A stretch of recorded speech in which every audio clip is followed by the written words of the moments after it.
어제 국회 본회의에서 최상병 특검법 통과가 됐습니다. 국민의힘 의원들 반발하면서 야당 단독으로 처리가 됐는데요. 자, 김규현 변호사와 함께 어제 이 얘기부터 수사 과정 또 법률적 쟁점들 이야기 좀 나눠보겠습니다. 안녕하십니까? 안녕하세요, 임규현입니다. 자, 우리 김규현 변호사님 보시면 해병대인 거죠? 예, 제가 해병대 1043기 해병대가 아닌데 그 옷 입고 나오면 안 되는 거죠? 뭐 이건 티셔츠니까 누구나 입을 수는 있을 것 같습니다만, 그렇죠. 제가 알기로는 해병대 아닌 분들이 쉽게 입는 거 본 적이 없습니다. 뭐 보통은 잘 안 입으시겠죠. 네, 자부심 아니겠습니까? 예. 해병대 복장이라는 게. 네. 해병대 출신의 검사 출신의 변호사. 네. TV에서 많이 보고 있습니다. 감사합니다. 네, 아마 그래서 최상병 우리 최해병 특검 관련해서 가장 많은 얘기를 또 법률적 얘기까지 해줄 수 있을 것 같다고 생각이 드는데 많은 분들 알고 계시긴 하지만 설명은 좀 필요할 것 같습니다. 사건 개요를 좀 변호사님께 설명을 좀 해주십시오. 알겠습니다. 네, 작년 7월이죠. 이제 수해 실종자를 수색하던 최해병이 구명조끼나 안전장구도 없이 물속에서 수색을 하다가 급류에 휩쓸려 숨졌습니다. 그래서 박정훈 대령이 이끄는 해병대 수사단이 이제 수사를 했고 안전조치 없이 물에 들어가라 이렇게 지시했던 임성근 사단장 등 지휘관의 과실을 확인하고 즉 이제 업무상 과실치사 범죄 혐의를 확인한 거죠. 그래서 군 사망사건 범죄 혐의가 나왔으니까 개정된 군사법원법대로 민간경찰로 지체 없이 사건을 이첩해서 계속 수사되도록 하겠다 이렇게 결론을 내고 해병대 사령관하고 국방장관까지 보고를 하고 결재를 받았습니다. 네. 직후에 대통령실에서 국방장관한테 전화 한 통이 걸려오고 그러고 나서 이제 다 뒤집힌 거예요. 이첩을 하지 말아라, 혐의자 빼라 이런 외압이 들어오고 대통령은 이런 걸로 사단장을 처벌하면 누가 사단장을 할 수 있겠냐 이렇게 경로했다는 보도도 나왔죠. 네. 근데 이제 박정훈 대령은 이제 법대로 사건을 경찰로 이첩을 했습니다. 근데 국방부가 같은 날 군검찰을 경찰에 보내서 법적 근거가 없이 기록을 회수해보는 일이 있었고 여기에 이제 대통령 국가안보실, 공직기강 비서관실 등이 총동원된 정황이 나왔습니다. 박정훈 대령은 보직 해임이 됐고 지금 군검찰 수사를 거쳐서 군사재판을 지금 항명죄로 받고 있습니다. 네. 회수해온 기록은 이제 국방부 조사본부에서 재검토하라고 이종석 국방부 장관이 지시했는데 기어이 임성근 사단장은 혐의자에서 빠진 채 사건이 경찰로 이첩이 됐고요. 그래서 수사 외압 부분은 지금 공수처가 최해병 순직 부분은 경북경찰청이 각각 수사 중입니다. 지금 8개월이 지났습니다. 크게 보면 세 가지가 있는 것 같습니다. 이런 임성근 사단장 등 과실이 있는지 여부가 첫 번째 맥락 같고요. 외압을 행사해가지고 이 수사를 방해했던 부분이 두 번째 맥락 같고 결국 그런 행위 때문에 지금 박정훈 수사단장이 지금 항명죄로 재판받고 있는 부분 이 세 가지 큰 상황으로 지금 보이는데 지금 댓글에 해병대 옷을 입고 있어가지고 해병대원이 나와서 설명하나 싶었는데 우리 김규현 변호사님이구나라고 댓글 다 주고 계십니다. 해병대원도 맞습니다. 해병대원 출신의 검사 출신의 우리 김규현 변호사님이십니다. 자, 어제 본회의에서 야당이 단독이긴 하지만 최해병 특검법 통과가 됐습니다. 저는 그 필승 구호 소리가 아직까지 일단 들리는데 어떻게 보셨습니까? 저도 본회의장에 방청을 했었는데 저도 모르게 눈물이 핑 돌았습니다. 모든 해병들이 눈물을 흘렸고 특히 이제 월남전에 참전도 하셨던 저희 대선배 노해병님께서 펑펑 우시는 걸 보고 저도 감정이 북받치더라고요. 네. 자, 그 본회의장에 좀 해병대 몇 분이 계셨습니까? 그걸 직접 관람을 하신 겁니까? 저희가 방청한 인원이 한 20명, 30명 정도 됐습니다. 그만큼 사실은 쉽지 않다고 생각했는 것 같아요. 어렵다고도 생각했었고 그리고 또 평일 낮이기 때문에 이제 직장인이나 이런 해병대원들은 못 오고 또 이제 휴가를 내서 온 분들도 있고 한데 그래도 다행히 마지막에 김진표 의장이 상정을 해줘서 들어갈 수가 있었습니다. 해병대는 정말 어쩌면 해병이 저런 일이 일어나서 이렇게 하는 겁니까? 아니면 이건 얘기는 하지만 해병 아니라도 예를 들어서 다른 군인이라든지 그러면 해병대를 하는 겁니까? 마는 겁니까? 저 육군 출신이라서 둘 다입니다. 같은 마음입니까? 당연히 누구나 이렇게 억울한 죽음을 당했다면 그것이 이제 군인이든 일반인이든 간에 당연히 국민으로서 이제 함께 슬퍼하고 함께 분노하고 해야 되는 부분이라고 생각하고요. 그것이 또 특히 우리 해병 해병대 후배이기 때문에 네. 저희는 더욱더 이건 나서지 않으면 안 된다라는 책임감을 가지고 활동을 하는 겁니다.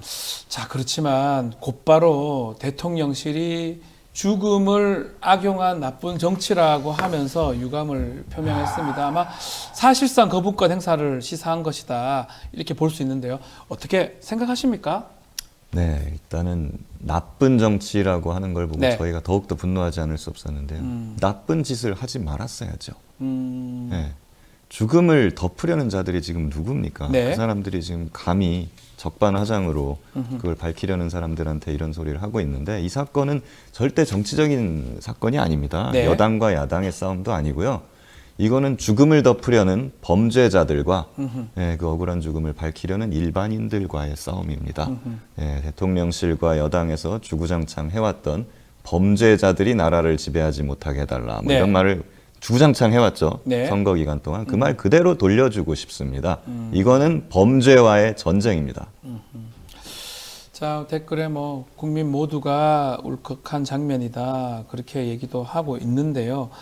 그 거부권을 이렇게 행사하게 된다면 예. 추후 어떤 대응을 할 것이다. 어떤 대응이 필요하다고 생각하십니까? 여러 가지 생각을 하고 있습니다만은 뭐 일단 대통령 행보를 구체적으로 보고 저희가 결정을 하긴 할 겁니다. 근데 어제 특검법에 단독 처리 아닙니다. 네. 국민의힘 의원 중에 한 명이 특검법에 지금 남아서 김웅원이 찬성 있었습니다. 했습니다. 김웅원. 네. 저는 당연히 재표결에 있어서는 예. 국민의힘 전원 참석할 거란 말입니다. 그걸 아하, 막기 위해서. 예. 거기서 분명히 국민을 위해서 양심을 위해서 생각하는 의원들이 분명히 나와줄 것으로 저는 기대하고 믿고 있습니다. 숫자상으로 봤을 때는 한 17표, 17석이 있어야 되는 상황인데 무기명 투표입니다. 예. 그러니까 충분히 그 정도 이탈은 있을 것이다. 이렇게 보시는 겁니까? 그렇죠. 김웅 의원도 어제 발언을 한 게 솔직히 우리 당 의원들도 부끄러워한다. 네. 반대하고 싶어하는 사람 아무도 없다. 이렇게 말씀을 했거든요. 네. 자, 국민의힘 같은 경우는 공수처 수사 끝난 다음에 특검하자 이런 주장을 계속 하고 있습니다. 자, 그럼에도 불구하고 특검이 좀 더 빨리 해야 된다. 뭐 이런 이유는 뭐라고 봐야 됩니까? 예, 신속하고 통합적이고 네. 공정한 수사를 위해서 특검이 필요한 겁니다. 네. 예, 특검은 수사기간 법정으로 정해놨어요. 최대 한 3개월 정도입니다. 네. 그 안에 기소까지 다 끝나고 진상규명이 끝나요.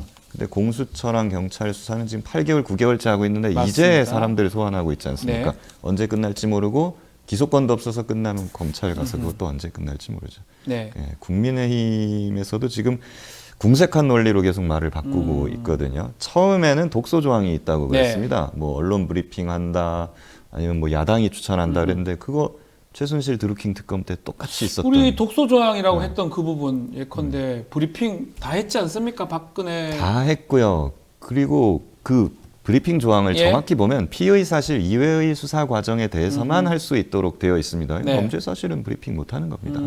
예. 독소 조항이라 하기 좀 어렵다 이 말씀인가요? 과거에도 그 국민의힘이 야당일 때 똑같이 주장해서 똑같이 다 여야 합의로 네. 통과했던 부분인데 그러니까 이게 독소 조항이 아니다. 궁색해지니까 또 말을 바꿉니다. 네. 수사가 미진할 때 하는 것이다. 어... 예. 그런데 그럼 공수처 수사 지금 8개월, 9개월째 하고 있는데 예. 별다른 뭐 진척이 있다고 또 보기 어렵잖아요. 공수처가 알다시피 물적, 인적 그런 자원이 네. 좀 부족합니다. 이 수사팀의 검사가 3명, 4명이라고 예. 합니다. 네. 그거 어떻게 수사를 이걸 합니까? 할 만한 그 정도 인력이 안 되겠죠. 그렇죠. 그래서 미진하죠. 미진하니까 아. 특검해야 된다라고 했더니 이젠 또 말을 바꿔서 어쨌거나 수사 중이니까 안 된다. 어쨌거나. 그러니까 계속 말을 바꿔가면서 뭐 무작정 억지 논리로 지금 반대를 하고 있는데요. 시간은 돌고 도는 거고 네. 국민의힘도 언젠가 야당이 됩니다. 예. 예. 이런 식으로 갈 거면 그때 야당이 됐을 때 특검의 특자도 꺼내지 말기를 바랍니다. 그러면 국민의힘은 왜 이런 논리를 계속 대면서 반대를 하는 걸로 봅니까? 김웅 의원 발언을 또 인용을 하고 예, 싶어요. 예, 예. 예. 우리 당 의원들도 좋아서 이거 규탄대 하겠네요. 다 오더 받아서 이렇게 하는 거 아니겠나? 오다! 예. 명령! 예. 오다! 예. 누구한테요? 어디겠습니까? 용산. 용산? 대통령실에서요? 결국 대통령실 눈치만 보고 있다는 뜻 아니겠습니까? 아하. 여전히 총선 민의가 이런 걸 그렇게 확인을 해놓고 아직도 네. 용산만 바라보고 있다. 너무 안타깝습니다. 그럼에도 불구하고 대통령실의 어떤 최초 반응은 정치적으로 이거를 악용한다. 나쁜 정치다라는데 이게 정치적인 겁니까? 국가를 위해서 희생한 해병대원, 네. 예, 그 사람을 예우하고 법과 정치를 배제하고 법과 원칙대로 수사를 한 사람이 지금 탄압받는 걸 구명하자는 건데 그게 어떻게 정치적인 겁니까? 특히 국민의힘은 보수 정당이잖아요. 네. 그럼 안보를 중시하고 보훈을 중시하잖아요. 네. 군인이 이렇게 억울한 일을 당했는데 제일 발벗고 나서야 될 사람들인데 예, 오히려 저희가 지금 일반 시민들이 해병대 예비역들이 이렇게 왜 나서야 되는지 저희도 사실 지금 그 해병대 분들 중에 국민의힘 지지하는 분들도 있죠. 저희 해병대 예비역연대 네. 활동하는 회장이 국민의힘 당원입니다. 당원이십니까? 네. 예. 그럼에도 불구하고 이 최혜병 특검 관련해서는 이건 아니다. 그렇죠. 국민의힘이나 대통령실 방향이. 그럼요. 그렇기 때문에 이렇게 특검 제발해달라 얘기를 하는 거고요. 저희 지금 피켓 들고 이렇게 서 계신 노회병님들 월남전 참전 용사분들 네. 많으시고 원래 민주당을 지지하는 게 아니라 민주당 싫어하시는 분들도 굉장히 많으세요. 네.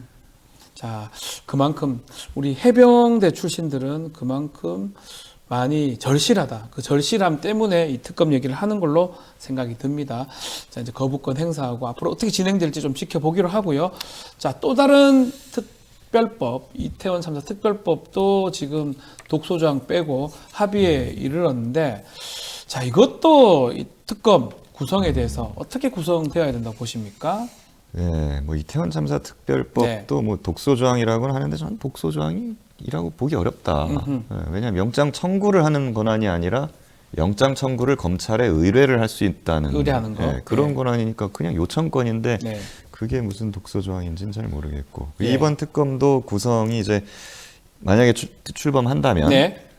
대한변협에서 4명을 추천을 하고요. 그거를 야당에서 2명으로 줄이면 대통령이 1명을 임명하는 식으로 그렇죠. 되어 있습니다. 저는 맞습니다. 공정하다고 봅니다. 예. 수사 대상자가 만약에 자기를 수사할 검사랑 수사관을 선택할 수 있다라고 네네. 하면 그거 공정하다고 할 수 있겠습니까? 못하죠. 근데 네. 이번 특검법 대통령이 특검을 최종적으로 1명 골라서 임명하게 되어 있어요. 네. 엄청나게 배려한 거라고 보고 네. 특검은 변협에서 최초 4명을 추천하는 것인 만큼 공정하고 수사력 있는 갖춘 국민들이 납득하실 분들이 추천될 거라고 보고 네. 잘 그렇게 구성될 거다.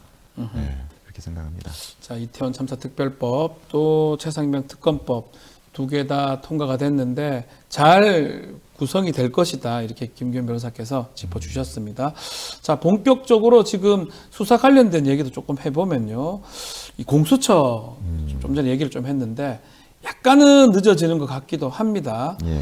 자, 그렇지만 최근에 공수처 수사가 조금 그래도 내용들이 많이 나오고 있는데 어떻게 지금 보고 계십니까? 예, 좀 늦었지만 다행이라고 보고 그리고 네. 저는 약간 그런 거라고 봐요. 약간 MBC 여기서 다른 방송에 얘기 좀 그러는데 MBC 아니요, 뭐 비슷한 MBC 맞죠. 예. 공수처하고 MBC가 지금 처지가 약간 비슷한 상황이라고 아, 저는 공수처와 봅니다. MBC가 비슷하다. 예. 예, 8월 달이면은 MBC 지배 구조가 바뀌잖아요. 방문진이 바뀌고 예. 사장이 바뀔 가능성이 큽니다. 예, 공수처도 예. 이제 수장이 곧 오죠. 네, 예, 그러기 전에 저는 이제 그 해당 수사팀이 제가 듣기로는 네, 약간 섬처럼 고군분투하고 있는 분들이라고 들었어요. 아. 공수처 전체가 지금 이 수사를 지지하는 그런 게 아닙니다. 네, 네. 예, 그렇기 때문에 새 처장이 오기 전에 특검이 출범하기 전에 뭐라도 조금이라도 기여를 하고 만들어 놓고자 네. 예, 그렇게 열심히 하는 거다. 저는 그렇게 생각하고. 지금 공수처 상황 얘기 좀 했는데 맞습니다. 오동훈 변호사가 공수처장으로 지명이 됐는데요. 이 3개월간 공석했던 상황에서 이렇게 지명한 거 어떻게 보셨습니까, 처장? 공수 3개월간 지명을 안 하던 상황에 네. 전 집중을 해야 된다고 보는데 아. 공수처가 별다른 움직임을 보이지 않고 있을 예. 때였습니다. 그래서 아마 그냥 계속 질질 끌려고 그렇게 한 것 같은데 네. 공수처가 본격적으로 이제 관련자들을 소환하고 뉴스가 나오기 시작하니까 부랴부랴 갑자기 공수처장을 맞습니다. 대통령이 지명을 하거든요. 예. 당연히 이 수사에 대해서 안 좋은 생각을 가지고 그렇게 지명한 의도가 숨어 있는 것이 아니냐. 그렇게 의심을 좀 해봐야 된다고 봅니다. 그러니까 쉽게 말하면 이게 특검을 거부하려면 공수처의 수사를 보자라고 얘기를 해야 될 거고 예. 그러려면 공수처장이 임명돼야 된다. 예. 이런 어떤 논리 구조에 따라서 급하게 임명한 것이다. 그렇죠. 그리고 공수처의 수사에 어떠한 영향을 조금이라도 미치려면 빨리 임명을 해야겠죠. 근데 이제 오동훈 변호사 같은 경우는 좀 판사 출신이니까 조금 검사 출신 아니니까 다르지 않겠냐 이런 얘기도 있는 것 같습니다. 예, 그래서 약간 적어도 네. 외관적으로 공정하게 보여지는 그런 걸 좀 신경을 쓴 것 같기는 합니다. 다만 제가 말씀드렸듯이 지금 공수처의 수사외압 수사팀은 이걸 지금 강경하게 이걸 수사를 하고 있어서 대통령실은 상당히 껄끄럽게 보고 있는 것 같고요. 네. 다른 수사팀들은 저는 이제 친윤 성향의 검사들도 많이 있다고 저는 공처 안에요? 예, 알고 있습니다. 예. 그래서 처장을 임명하면서 처장과 기존의 그 친윤 성향의 검사들이 맞물려 돌아가게 되면은 뭔가 좀 대통령실이 원하는 그림이 나오지 않나. 저는 그런 그림을 대통령실이 그리고 있다고 의심을 하고 있습니다. 알겠습니다. 판사 출신이니까 수사는 좀 못할 것이다. 이런 또 얘기도 있는 것 같아요. 예, 1기 공수처 지도부에서 많이 보여줬듯이 좀 김진욱 처장도 네. 판사 출신이었죠. 예, 그래도 저는 수사를 좀 잘하는 사람을 처장은 임명해야 된다고 생각을 하는데. 그럼 검사잖아요. 그러니까요. 변호사 잘할 리는 없고. 예. 검사 출신 변호사 일하면 되는데. 그러니까요. 저도 예. 약간 좀 그런 게 필요하다고 생각을 합니다만 뭐 네. 이번에도 판사 출신을 임명한 것은 어떻게 보면은 판사 출신을 앉혀놓고 네. 이제 부장검사나 뭐 그런 간부들을 이제 자기 사람들로 좀 채워서 그 사람들로 하여금 사실상 주도하게 하려는 그림이 있지 않나. 어허. 예. 차장부터 부장들을 그냥 조금 검사 출신 위주로 하는 게 좀 그림이 아니냐. 대통령이 믿을 수 있는 사람들로. 예, 그렇게 이제 예측을 하는 건데 다시 사건으로 돌아가 보면 지금 핵심은 최혜병 사건의 핵심은 수사 외압 사건입니다. 지금 이시원 공직기강 비서관으로 보입니다.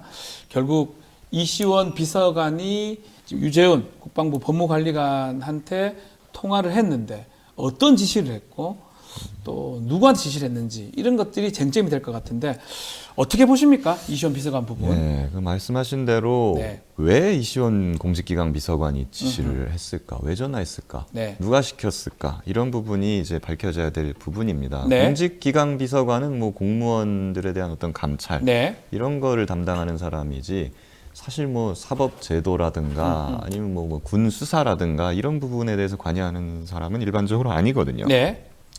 근데 그 해병대 수사단이 경찰로 관련 기록을 이첩한 그 당일날 군 검찰이 내려가 가지고 네. 기록을 회수하지 않습니까? 그 시점에 이시원 공직기강 비서관이 국방부의 유재현 법무관리관과 네. 통화를 한 기록이 나왔습니다. 네. 예, 왜 했을까? 여기서 이제 뭐 어떤 보도에 따르면 유재현 법무관리관은 군 사법 제도에 관련된 뭐 의견을 나눴다. 네. 이렇게 하는데 지금 그 상황이 지금 사법 제도에 관해서 의견을 나누고 있을 정도로 여유 있는 상황이 아니죠. 지금 군검찰이 가서 막 기록 회수하고 엄청나게 급박하게 돌아가는 네. 상황에서 제도에 관해 의견을 나눴다는 것은 정말 너무 궁색한 납득이 갑니까? 절대 안 되죠. 그 이시원 비서관이 군사법제도 관련돼서 더 잘 알겠습니까? 유재현 법무관리관이 더 잘 알겠습니까? 그럼요. 유재현 법무관리관 예, 법무관 출신. 제가 저 법무관 해가지고 예. 잘 아는데 아마 실무 작업들을 다 했기 때문에 충분히 더 이해도가 높을 것 같은데 예. 아마 변명 같다 이 생각이 든다 그렇죠. 이 말씀이네요. 예, 비겁한 변명이죠. 네. 예. 그럼 이시원 공직기강 비서관이 유재현 법무관리관한테 하필 그 시점에 전화했다는 거는 다른 어떤 지시라든지 다른 게 있었을 가능성이 높다. 예, 기록 회수를 하러 출발하고 네. 막 이루어지고 있는 와중에 네. 그것이 이루어졌습니다. 예. 당연히 이 깊은 의혹이 있을 수밖에 없다고 생각이 되고 네. 그리고 권한도 뭐 별로 없는 그 관련성도 없는 공직기강 비서관까지 네. 공직기강 비서관이 혼자서 그냥 단독으로 거기 전화할 리는 없지 않습니까? 그렇죠. 거기까지 동원을 해가면서 이렇게 부랴부랴 기록을 회수해야 한 이유는 무엇인가? 예, 누가 시킨 것인가? 예. 이 부분은 확인이 돼야 되잖아요. 당연합니다. 누가 봐도 전화한 거는 지금 확인된 거예요. 그럼 공식적으로 객관적으로 확인이 된 거고 유재현 법무관리관 일단은 뭐 법적 제도 얘기했다고 하지만 어쨌든 이렇다면 이 비서관을 좀 공수처에서 불러야 되는 거 아닙니까? 아직 그렇죠. 소환됐다는 얘기는 아니면 소환 대상에 포함됐다는 얘기가 없는 것 같아요. 예, 말씀드린 것처럼 공수처 수사팀이 3명, 4명에 불과하다고 제가 말씀드렸잖아요. 압수물 분석만 3개월을 하는 기관입니다. 그러니까는 이거 대통령실, 국가안보실, 뭐 대통령 비서실, 국방부, 경찰청 온갖 기관의 수많은 사람들이 지금 관여가 되어 있습니다. 네. 이거를 전부 다 통합적으로 신속하게 수사할 수 있는 역량을 가진 기관이 특검밖에 없다는 거예요. 예. 검사 3명, 4명이서 이거를 절대 신속하게 할 수사를 수가 없다. 못 합니다. 예. 예, 저는 그런 것들이 지금 굉장히 안타깝고 여기 영향을 미치고 있다고 봅니다.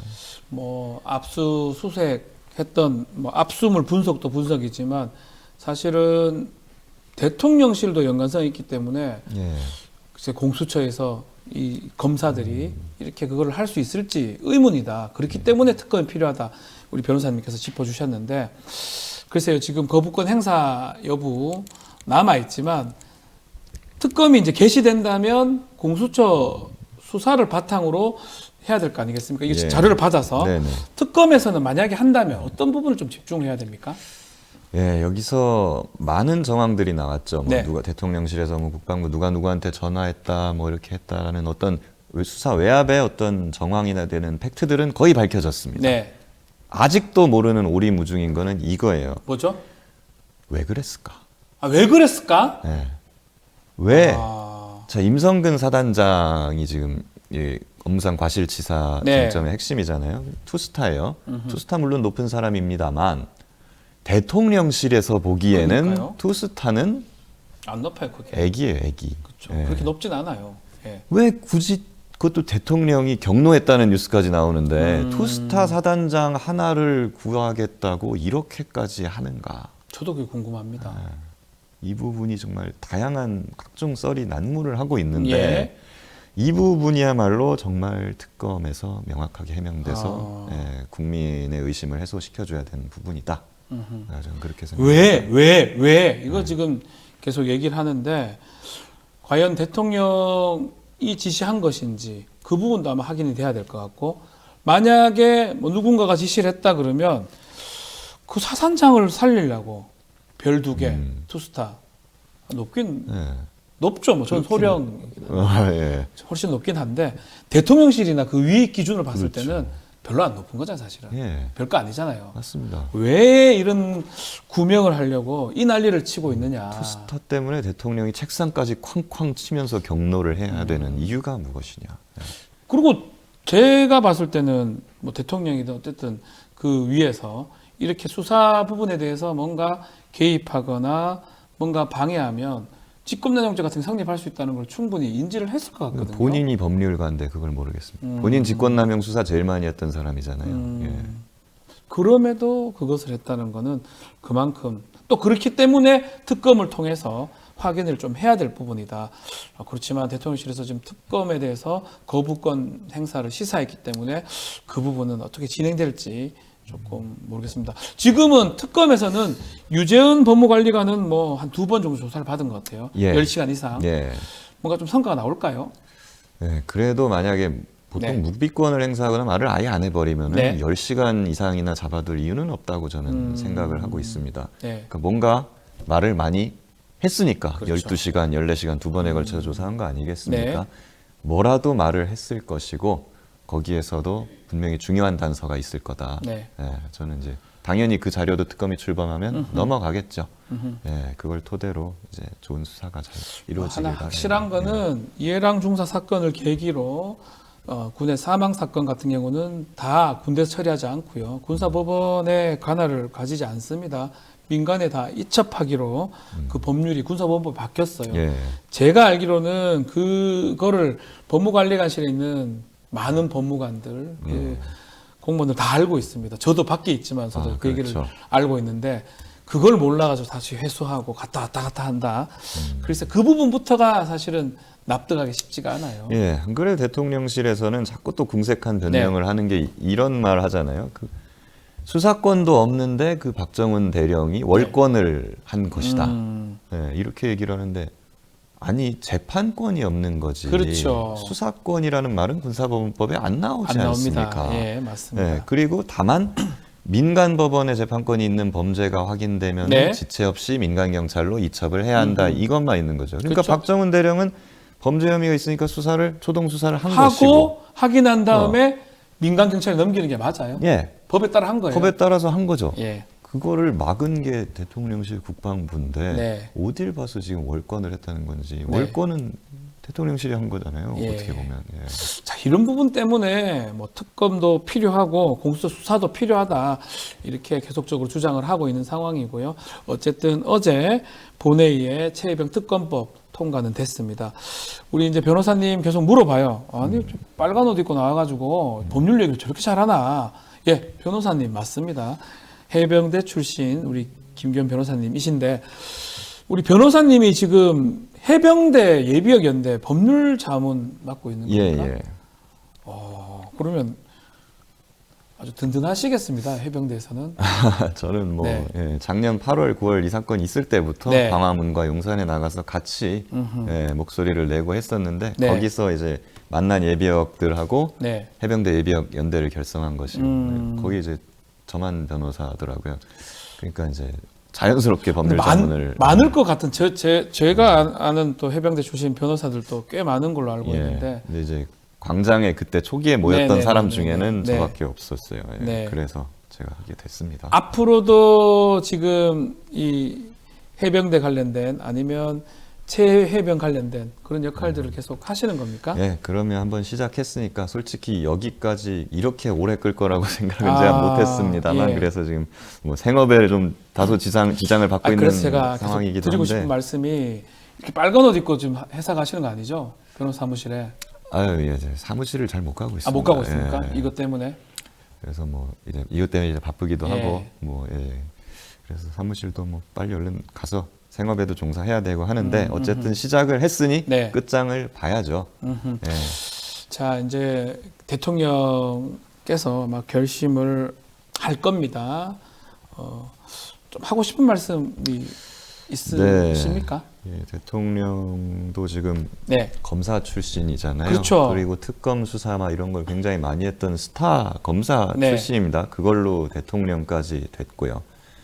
그러면서 검사 때 맨날 했던 말들이 죄가 있으니까 수사를 거부하는 거다. 특검을 거부하는 자가 범인이다 이런 얘기를 했어요. 왜 특검 거부합니까? 예. 죄 지었으니까 거부하는 겁니다. 이 아하. 말을 누차 했어요. 근데 이제 와가지고서는 예, 마치 뭐 상대방이 월권을 했다는 둥 뭐 네. 궁색한 변명을 늘어놓으면서 뭐 죽음을 이용하는 세력이다 이런 막말까지 해가면서 특검을 지금 거부하려고 드는 것을 보니 너무 이것은 좀 구차하고 네. 공색하고 검사 출신으로서도 진짜 부끄러울 정도로 예, 이렇게 변해버린 모습이 너무나도 안타깝습니다.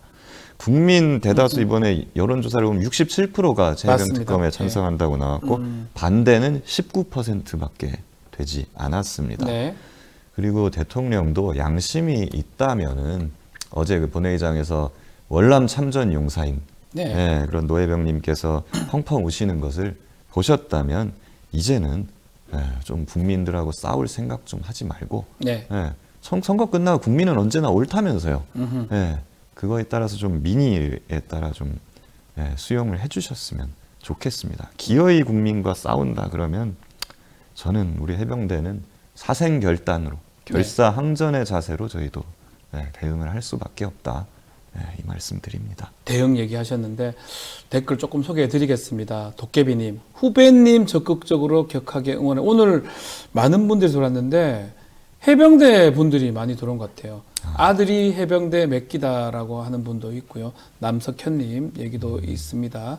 많은 분들이 지금 김기현 변호사님 너무 멋있습니다라고 또 끝까지 좀 그 일을 해주십시오.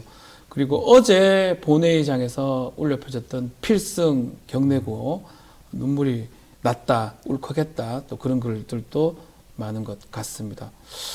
자, 뭐 윤석열 정부가 어제 대통령실에서 어떻게 결정할지 좀 지켜봐야 되겠지만 만약에 이제 이게 뭐 이번에 또 거부권이 행사가 된다면 22대 국회에서 또 재발의가 될 가능성이 높겠죠?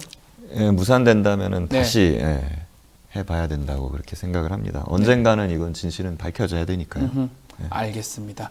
또 귀염둥이 차지 투님 780기 780기면 엄청 고참 아닌가요? 선배님이시네요. 예. 필승. 필승. 예. 알겠습니다. 방송에서 또 이렇게 해병대끼리는 저도 뭐 육군 출신이긴 한데 저희는 그런 건 없는데 해병대는 같이 보면 이렇게 그게 나옵니까? 저희가 기수가 중심이 되기 때문에 혹시 말하다 같은 계급이잖아요. 네. 해병끼리 상병이면은 그냥 똑같은 게 아니고 경례를 해서 필승 1043기입니다. 이런 식으로 기수를 말해요. 그러면 같은 된다. 상병끼리도 기수에 따라서 정리가 됩니다. 야, 부럽습니다. 이럴 줄 알았으면 해병대 근처에 좀 가봤어야 되는데. 알겠습니다. 자, 오늘 말씀 여기까지 듣겠습니다. 해병대 출신의 해병대 예비역 자문 변호사 김규현 변호사와 함께했습니다. 감사합니다. 많은 관심 부탁드립니다. 감사합니다. 자, 급박하게 돌아가는 한반도 정치와 안보 상황 매주 금요일 이분과 함께 짚어보겠습니다. 자, 금요 시사계 진보 달마대사 김종대 전 의원의 최강 디펜스 코너 시작하겠습니다. 김종대 전 의원, 안녕하십니까? 안녕하십니까? 네, 금방 우리 해병대 출신 김규현 변호사님. 예. 저 아주 인상적인 분이에요. 예. 저도 방송하며 유심히 보고 있습니다. 네, 저는 기본적으로 해병대 그 끈함이 참 부럽네요. 네, 뭐 아주 정평이 나 있는 대한민국 상대 조직 중에 하나 아닙니까? 예. 예, 조직의 힘, 조직의 쓴맛 네. 이런 걸 정말 그 자산으로 삼고 있으니까 저만큼 버티는 거지. 이거 뭐 다른 군이면 가능하겠습니까 이게? 예. 그러니까 저도 이게 제가 해병대는 또 아무나 갈 수 없는 데긴 한데 구호가 아무나 해병이 되면 난 해병이 되지 않았을 않게 않았을 것이다. 것이다. 악 써붙이잖아요. 예. 또 이렇게 보면 이럴 줄 알았으면 해병을 갔었어야 되나 이런 생각을 약간 정말 약간 네. 해봅니다. 정말 약간 너무 멋있어서. 글쎄, 우리 다 육군이죠. 저 육군입니다. 전 육군입니다. 예, 예. 육군. 자, 어쨌든 최해병 특검법 어제 국회에서 통과가 됐습니다. 여당 반대 속에 야당 주도로 본회의 통과가 됐는데요. 일단 우리 의원님 어떻게 보셨습니까? 그 저래 통과될 것 같은데 왜 그렇게 그래 국민들 마음을 아프게 하고 예. 온갖 우여곡절 끝에서 겨우겨우 문턱을 넘는 이 네. 참 몰골을 보였는지 지금 생각하면 부하가 치미는 일이 아닐 수가 없습니다. 예. 이렇게 하면 되는데 과거 우리가 저 민주화 시대 네. 시절에 저 뭡니까 6.29 선언 나오고 하니까 국가가 되는데 그렇죠. 그거 안 하고 그렇게 버티려고 그러다가 결국 그 많은 희생 치르고서 하더니만 네. 이번에도 마찬가지예요. 앞에 하마터면 네. 입법 권력을 통째로 도둑 맞을 뻔했다. 지금 김진표 의장이 회색지대에서 정치를 하고 계세요. 네. 그러다 보니까 2명의 국회 부의장이 다 국민의힘이고 이렇게 해서 국회 어떤 그 의장단이 국민의힘한테 탈취당할 뻔했다 전부 다. 그러니까 김진표 의장이 2명의 국민의힘 부의장이 있다면 예. 더더욱이나 균형을 맞추기 위해서라도 조금 더 선명한 개혁의 자기 어떤 자리를 지켜주셔야 되는데 예. 이리 흔들렸다 저리 흔들렸다 그러다 막판엔 또 해요. 네네. 이런 부분들이 이제 그 민의가 수렴되는 하나의 어떤 국회 권력의 정점에서 우리가 잘못하면 이 권력도 잘못 관리하면 뺏길 수 있겠구나. 언제든지 치고 들어올 수 있구나. 이런 엄중한 교훈을 남겼다. 이게 바로 어제의 상황이었습니다. 김진표 의장이 저희 방송에서도 그랬지만 그 전날까지 또 해외 순방 이런 것 일정 때문에 비판을 좀 많이 했었거든요. 국민들이 또 다 그랬죠. 예. 근데 결국은 이렇게 한 걸 보면 칭찬해 줘야 되는 겁니까? 어떻습니까? 칭찬은 어렵다. 아, 칭찬 어렵다. 칭찬은 어렵다. 칭찬할 건 아니다. 어렵고 예. 다만 이왕 국민의 네. 편에 설 땐 좀 확실히 아하. 하시고 국회의장은 은퇴하는 자리 아닙니까? 네. 예, 그런 만큼 조금 명예롭게 그 자기의 직을 마무리하는 이런 어떤 그 행보를 보였으면 하는 아쉬움이지. 아니 나는 회기 중에 13박 15일 출장 가는 국회의장도 처음 봤고 아하. 나는 7박 8일도 국회의장 출장에 긴 거라고 보는데 네. 15일 출장도 내가 언제 이렇게 긴 출장을 가는 의장이 있었던가? 아무리 공식 일정이 있다 하더라도 그렇지 그래 처음 봤고 네. 또 그걸 핑계로 해서 이 본회의가 무산될 수도 있는 상황까지 아하. 치달아갔다는 거는 네. 정말 이 한국 정치에 대한 무책임함의 극치라고 저 봐요. 우리 이제 20대에서 국회의원 하셨잖아요. 네. 해외 순방 자주 가셨습니까? 가긴 가도 네. 일 끝나면 다음 날 오고 길어야 5일이지. 이거로 이 5월 마지막 이 일정 자체는 다 아는 일정 아닙니까, 사실은? 아니. 국회가 종료될 수 있는 21대 국회 종료되는 상황. 예. 그러니까 이제 더 이상 기회가 없다는 네. 거 뻔히 알고 있었고, 그러면 뭐 일정을 좀 단축이라도 할 수 있는 거고. 그니까요. 예, LA 교민 간담회 안 하면 뭐 큰일 납니까? 아하. 아니 그런 핑계를 대버리니까 참 어이가 없었는데 네. 이게 정치가 이렇게 희화화될 수도 있구나. 제가 의장이었다면 네. 정말 합의체를 원했다면은 일단 미국 일정 정도는 단축해서 줄여서. 5월 10일까지만 최상병 특검을 통과시키면 이후에 기회가 있다 그러니 재의결 기회가 있다 그러니 그렇게 2일날 하기 어렵다면은 일단은 어떤 그 논의할 수 있는 여유 날짜라도 좀 잡으면서 진정성 있게 임하고 있다 이 표시는 했을 것 같아요. 아, 그런데 뭐 저 출장은 무슨 성역 같아요. 하늘이도 쫑나도 가야 된다는 가야 거고. 된다. 나 참 내가 아니 국회가 열리고 있는데 이거 뭐 하는 짓들입니까? 아니, 그러다 보니까 이번에 박지원 당선자가 약간 그 인터넷 방송에서 약간 네, 욕설을 비속어 아닌 썼죠. 얘기를 했었고요. 이게 방송이 꺼지는 줄 알았다고 했습니다. 이런 것들 때문에 김진표 의장이 이번에 이거 딱 본회의에 올려고 갔다고 봐야 됩니까?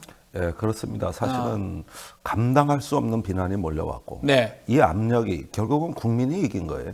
국민이 이긴 예, 것이다. 국민이 이긴 것이죠. 그냥 놔뒀으면 무산될 뻔했다. 네. 근데 뭐 홍익표 원내대표가 오늘 방송에 나와서 하는 얘기를 들으면 네. 자기는 확신을 했다는 건데 그 확신이란 것도 제가 유심히 들어보니까 네. 아니 이렇게 국민들이 요구하는데 그래 의장이 아무리 그래도 그렇지 안 하겠냐? 이런 식으로 본인은 확신을 하고 있었다는 거 예. 아닙니까? 그러니까 이거는 무언가 자의적으로 이렇게 국회를 운영하려는 의장을 국민이 찍어 누른 거예요. 자, 뭐 다른 얘기긴 한데 그래서 22대 국회의장 어떤 사람이 되는지도 이번 보면 조금 중요한 상황이 아닌가 이렇게 보이거든요. 영향을 주는데. 예. 근데 뭐 새로운 분들이 그렇게 김진표 의장 같이 황당한 일은 하지 않을 겁니다. 김진표 의장은 제가 잘 아는 사람이고 개인적으로도 가까워요. 같이 국방 상임위도 같이 했고. 그렇죠. 노무현 대통령 인수위 때도 같이 했고. 그런데 이분이 약간 회색지대 정치를 하시는 분이에요, 실제로. 예. 그래서 단지 제가 21대 국회에 있었더라면은 김진표 의장을 설득하는 전문가는 저죠. 우리 김종대 의원께서 계셨다면 국방위에서도 예. 제가 이제 질문을 하면은 생각이 다를 것 같은데도 주로 저를 따라오더라고. 그리고 술도 사주면서 또 네. 상당히 내 얘기에 설득이 많이 돼가지고 예. 제가 설득력 김종대 아니었습니까? 설득 김종대 맞습니다. 정진석, 이정현 다 저한테 설득당한 사람. 맞습니다. 그래서 이게 제가 국회에 있었더라면 좀 일이 수월했을 텐데 참 아쉽습니다. 아쉽네요. 어쨌든 간에 통과는 됐는데 문제는 대통령실에서 바로 이것을 죽음을 정치에 악용하는 나쁜 정치다. 엄중 대응하겠다. 등등 얘기를 하는데 거부권 행사를 시사한 것으로 봐야 되겠죠? 자, 이제 국민이 국회의장을 바로 세웠지 않습니까? 네. 막판에. 이제 다음은 대통령실 차례입니다.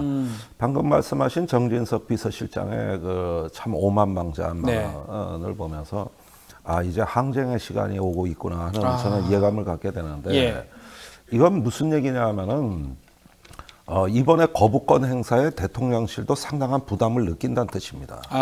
과거에는 뭐 이런 지하에 그냥 국회 통과됐다는 소식 듣고 몇 시간 만에 국무회의 소집해가지고 정광석화처럼 거부권 행사하던 기억들이 있으실 거예요. 그러나 지금은 그렇게는 못한다는 거예요. 최소한 이게 확인된 거고요.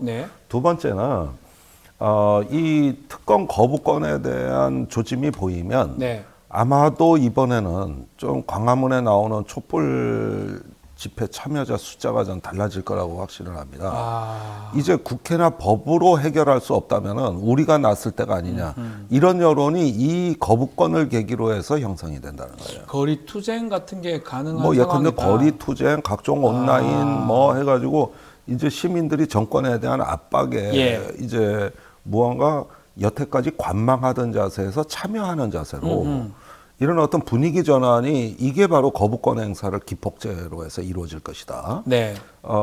그러면은 저는 대통령실이 국민의 외부의 여론의 압박으로부터 자신들을 보신하려고 네. 성문을 걸어 잠그고 어떤 농성장처럼 변해버릴 것이다. 밖으로 못 나오고. 밖으로 나올 수 없는. 그게 바로 박근혜 대통령이 탄핵 전에 아하. 우병우 사태에서 악화되다가 미르케이 그다음에 태블릿 PC로 넘어갈 때 그때 청와대를 보면은 예. 시위대에 완전히 포위돼 가지고 거의 그 안에 문 걸어 잠그고 밖에도 못 나오는 농성장 같이 돼 버렸다고.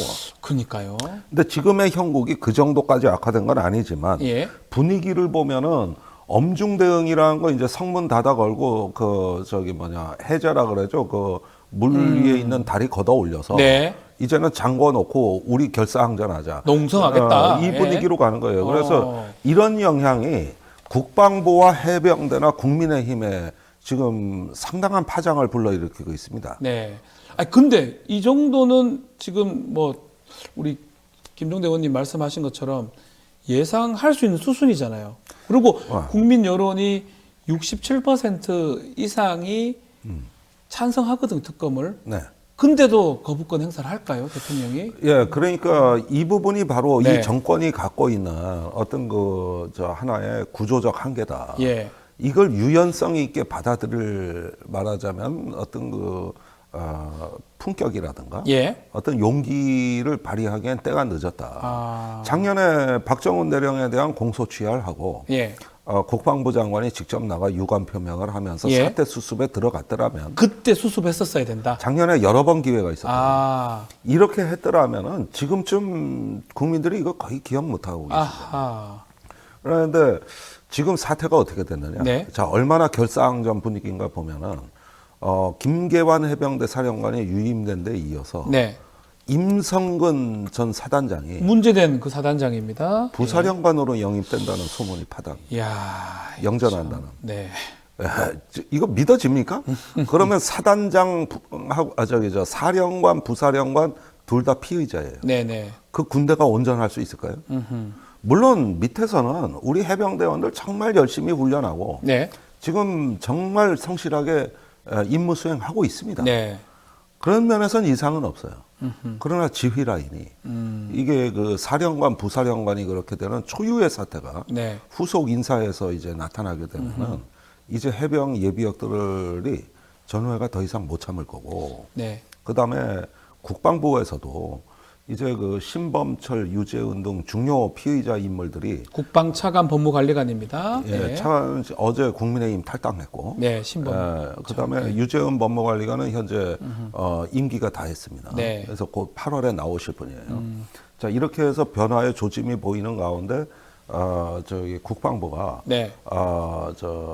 아주 뭐 기계처럼 짜맞은 듯 말을 맞추고 사건을 은폐하는 경향이 최근에도 계속되고 있어요. 네네네.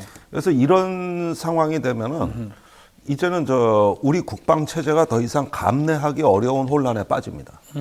그다음에 국민의힘도 네. 이제는 정진석 비서실장이 용산에서 국민의힘을 직할 통치하면서 이제 안철수, 조경태 등 예. 특검법에 참석했던 사람들을 다 잠재워 놨어요. 네. 자, 이렇게 해서 이런 상황을 종합해서 말씀드리자면 여당과 정부가 대통령 부부의 안위를 지키는 전부 방탄 노년단으로 전락하고 있는 거예요. 네. 이게.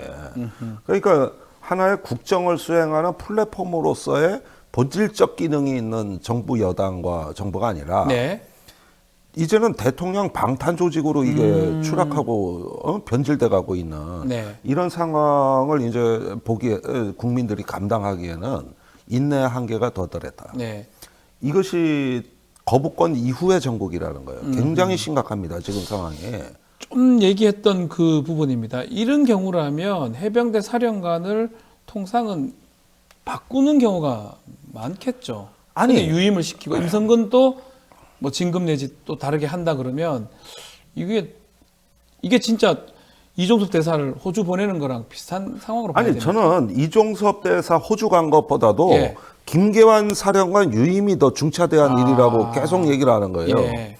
왜 그러냐면은 김계환 사령관이 해사 44기입니다. 네. 동기생이 지금 해군 참모총장이에요. 네. 그리고 저기 각 육군하고 공군 참모총장이 사관학교 기수로 지금 해병대 사령관 동기입니다. 네네네. 그러면은 나가야 되는 다른 건 맞네요. 군에 지금 최고 선임자 사성 장군이 네. 저기 등장했는데 혼자서 삼성 장군 달고 앉아 있는다?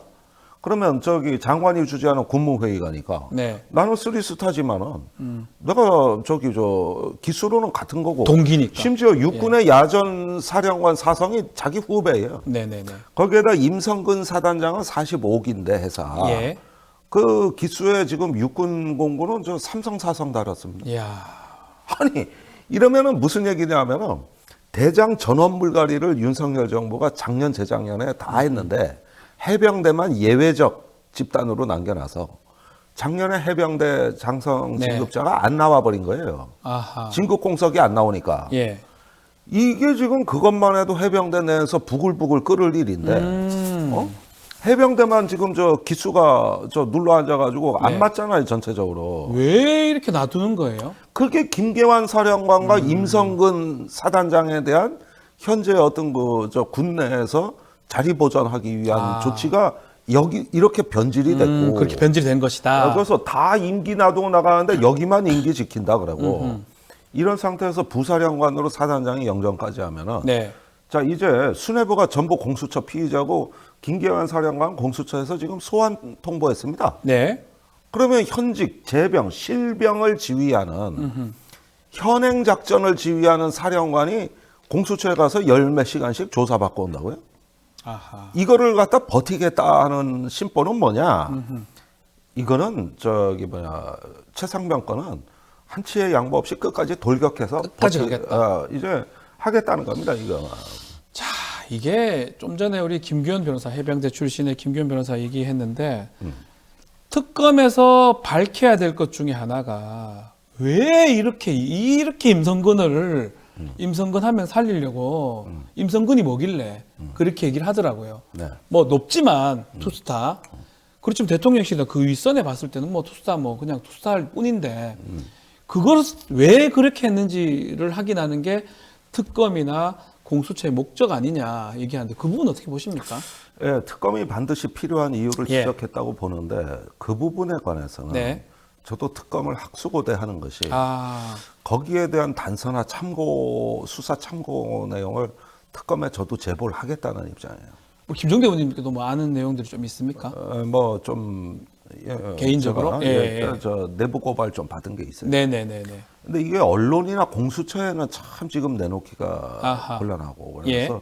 특검이 있으면은 특검 수사에 참고되는 도움되는 내용을 드릴 수 있다. 네. 네, 이거고 그리고 여기에는 윤석열 대통령이 경로를 했던 그 경로와 배경은 네. 저는 인사로비 사건이라고 봅니다. 이게. 인사로비요? 예. 그러니까 무슨 얘기냐?